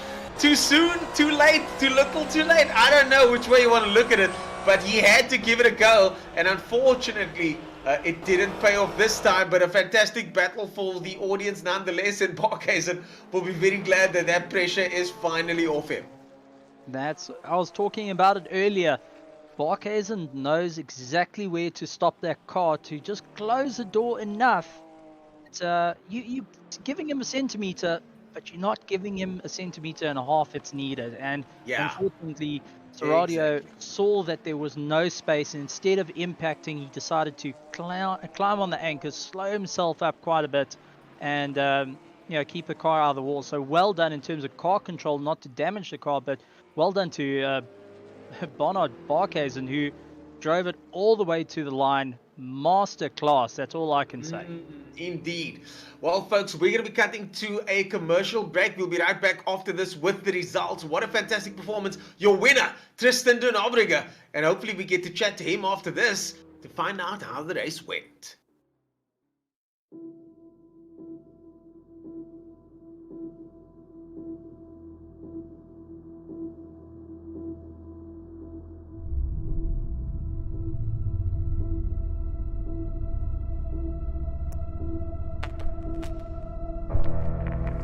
Where I come from, I was brought up with a principle that says we must lift as we rise. There's a lot of young talent in South Africa, and you get those guys to actually giving them an opportunity. Let's find children that have talent that could make it in this league. I can come in and make a difference for people that were like me that could not ordinarily have made it up here. That is my only motive. Gentlemen drivers are there to have fun. We don't do this for a living. We don't earn money out of it. We're driven purely by passion. Race cars is in my blood. The fairness in the sport came in, where we then leveled the playing field. We're on same terms, we're on same everything. Now you have to perform. I'm hoping in that way that we will open a door in motorsport that the world can come and consider us. All the cars will perform exactly the same. It's all up to the driver. But once they get on the track, I tell you, they go full out. When you sit back in that seat and you put your hands on the steering and you just look at this thing and you just go, wow. You put the helmet on, everything changes. But when the checkered flag drops, we all know what the deal is.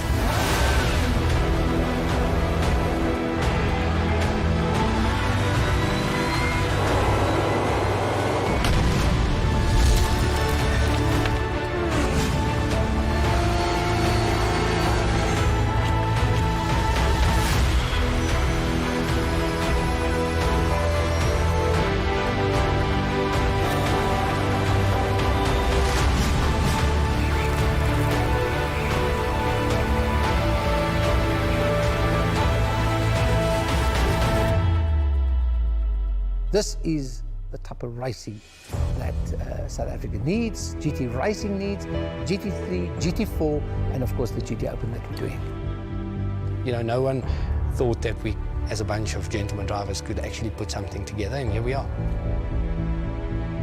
We've pulled it off. We've managed to put in the first race of GT3 cars owned by South Africans in our soil, doing it the right way.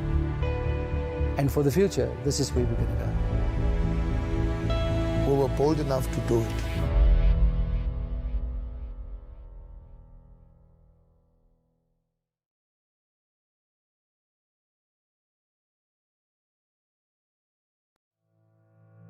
A race, what a race. Eventually, there could be only 3 on the podium, with Jan Grobler in 3rd place, Luke Lucchesi with a hard charge, and this time not as much bad luck, gets it in 2nd. Tristan Nobrega though secures 1st place. But Steve, man, that was intense near the end there. It's always nice to see the race coming down to the wire like that, down the order. That's it.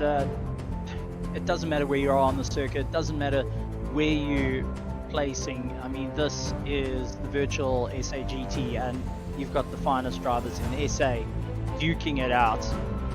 I mean, there's no other place to be. Well, speaking of finest drivers in SA, we got one of them here in the booth with us. Third place man, Johan Grobler. After a dismal start from you, you managed to claw your way back up to third. Tell us how it went. Yeah, quite lucky to get back to third, I think. Yeah, like you said, terrible start. Just made way too many mistakes and big mistakes this time. Yeah. It cost a lot of time, but I actually changed something setup-wise, which I maybe shouldn't have done after race 1. But yeah, just, decided not to take tires, so I was really struggling towards the end as well, but managed to jump Phakisa in the stop, and then obviously wasn't able to catch again, so it worked out in the end. So that mentality of yours, when you make that mistake on lap 1, how did you manage to reset to find your way back to the podium? Well, I mean, I'm in the fortunate position where I have made plenty of mistakes before, so I know how to deal with it, I guess. And being sim, it's I guess a lot easier to just reset than it would be in real life. So just said to myself, something felt weird with the car, definitely, but I just said, well, okay, it is what it is. 50 minutes or 40 minutes left, whatever the case was then, and just need to drive around it. So just try to do that. Well, the same rules apply. The mental fortitude is the same, and you certainly have that, my friend. Well done on a third place. This now puts you in a very good position in the championship, and hopefully many more podiums in your future. We'll see you at the next round. Thanks, guys. Well, that was Johan Grobler. Luke Lucchesi, hopefully joining us soon. We're waiting for him to jump in the virtual commentary booth. Luke Lucchesi, we speak again. I thought we'd talk again, but after race 1, we definitely weren't going to talk, but at least now we're chatting again. Yeah, look, race 1 was a disaster. I had about 7 drive-throughs through the pits. I saw. I think I was more in the pits than I was on the circuit. That's exactly what I said. You spend more time on the pit lane than on the track. So I don't even know where I finished in the first race. I think it was like P4, wasn't it? I'm not quite sure. Those results are still very much provisional at this stage. But look, you're P2 now, and you were fighting for position at one stage. Your car looked a little bit tricky to handle. What was going on there? Yeah, no, the rears were going off very, very quickly. So every time I turn, I just get a packet load of understeer, and then obviously you try and power out, and it just eats the tires. Yeah. But the nice thing is your car control shone through. You still managed to hold off any charges from behind. You were getting a lot of pressure from behind at one stage. There had to have been a shift from, okay, I'm not going to chase anymore. I'm just going to maintain this position and finish the race. Yes. Yeah, look, when I lost it the first time, because, once it starts to go, it goes past that point where you just can't get it back. I was sitting in full lock, and it just goes.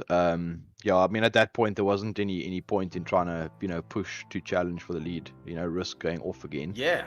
So, yeah, I think for the next race, I just need to just do some longer runs in testing just to see what the setup, does to the tires. So I think it's an important factor that people overlook, myself included. Indeed, because it does seem like your overall pace is there. It's just not able to, you're just not able to do it over the course of 1 hour. Yes, no, exactly. Like, in the beginning of the race, the pace was there. I just didn't want to make a move and do anything stupid. I'd rather, bide my time. But then, when I wanted to make the moves, sort of the setup started going off, and then there was no chance. Well, you've got extensive experience behind this wheel and many others. I'm sure you're going to figure this out over time. Good luck for the next round, and we'll see you back on the podium next time. Thank you. I'll chat to you again. Cheers. Luke Lucchesi now becoming a bit of a regular on the podium, but someone that now finds himself on the top spot is Tristan de Nobrega. Tristan, are you with us here? I'm here. Hey, welcome back and welcome to position number 1. Thank you very much. How did it go out there? You were getting lots of pressure from Luke. I've cut Steve out the question, so the next one I'll hand over to Steve. But one question from me first is, when Luke was behind you, were you thinking, I think I've got him on tires, so I'm not going to stress about the race too much? Look, I know Luke well, and we've done a lot of racing together. So the strategy was, I could see we were pulling the gap to third the whole time. So the strategy was just to just stick to my pace, conserve tires, and do my thing. And if he wanted past, I was not going to fight it. And eventually, I think just running so close together, like you say, it looks like that whole shift of the tires happened. And for whatever reason, his tire wear was just more than mine, even though we were doing the same times and basically the same lines and everything. So yeah, his tire wear kicked in, and then I just pulled the gap, and that was that. Yeah. Steve, anything from your side? I'm sure you got a bunch of questions lined up there. Listen, I just want to ask one. Did you, with your race strategy, you've done this 2 races in a row, you go right to the end. Are you running the tank till it's empty, then putting, just a splash and dash and get out again for the mandatory stop, or are you got a little bit of strategy to that? Yeah, so generally what I try and do is run as far as I can, and for race 2, obviously they shortened the race distance, and I didn't actually calculate my fuel right, so I actually had more fuel. So by the time I put it, I still had plenty fuel, and I could have gone to the end, but obviously we have to make a stop. So I just did a splash and dash just to make sure that I obligated to all the rules and all that, and then went out again. But generally, yeah, that is my strategy. Go as far as you can until the tank's empty, and then just take 5 to 8 liters at the end and minimize your time spent in the pits. Don't change it if it's not broken, that's all I can say. Yep. So you're able to run this car for the full length on one set of tires? Yeah, for some reason, for me, the car handles fine. The oversteer is manageable, and even at the end there, my tires, I think my rears were on like 59-60%. So yeah, they felt good, and it was all manageable. Yeah, well, in that case, I think that some of these drivers have got a lot of homework to do if they're going to try and pip you to try and beat you to the finish line, if you're able to maintain those tires like that.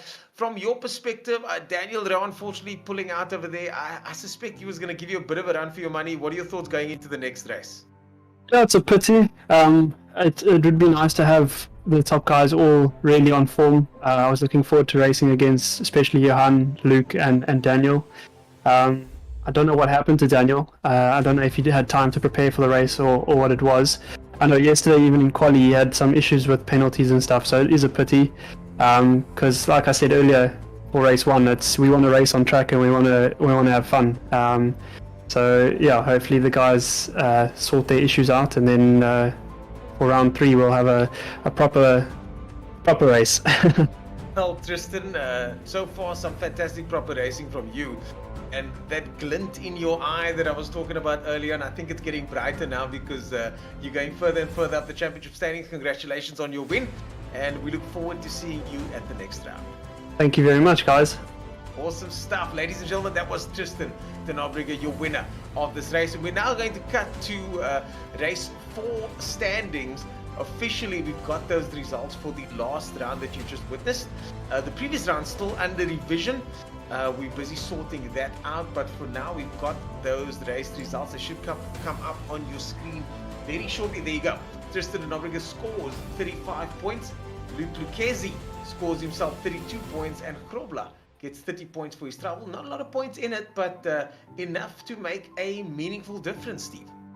That's it. It's, every point counts in a championship like this. Remember, it's a long time, so you want to maximize every single race, and that's exactly what they're doing. And Tristan de Nobrega is going to be a happy camper. 35 points, that climbs him up the ladder and gets him away from his competitors in terms of the overall standings. He's currently a grand total of 6 points ahead of Lucchesi, and Lucchesi is scoring 2nd position, which was a good option for him. Next round, of course, folks, is East London, with one of the most famous corners in all of South African motorsport. Of course, that is also one of the fastest corners in all of South African motorsport, and these drivers will be carving their way through East London at the next round. Steve, have you got some experience at East London? East London's a bit of a family circuit of ours. Partisan rifle, if you can keep your foot in it, you're in for a heck of a time. But yeah, family met up there, and that's where all the racing started for the Koenigs. So really looking forward to seeing what the guys can do on the sim, and I'm going to do a little bit of practice there and see if I can lose it through partisan rifle a few times. I think I'll do the same. Well, folks, that is all from us here at the 80K Virtual SAGT. My name is Ernest Page. Special thanks to all our sponsors. Special thanks to the organizers, drivers, and everybody else involved. And of course, my co-host here, Stephen Koenig. My name is Ernest Page, folks. And from all of us here at the Virtual SAGT, we'll see you guys at East London. Welcome to Africa's first ROG arena. Woo!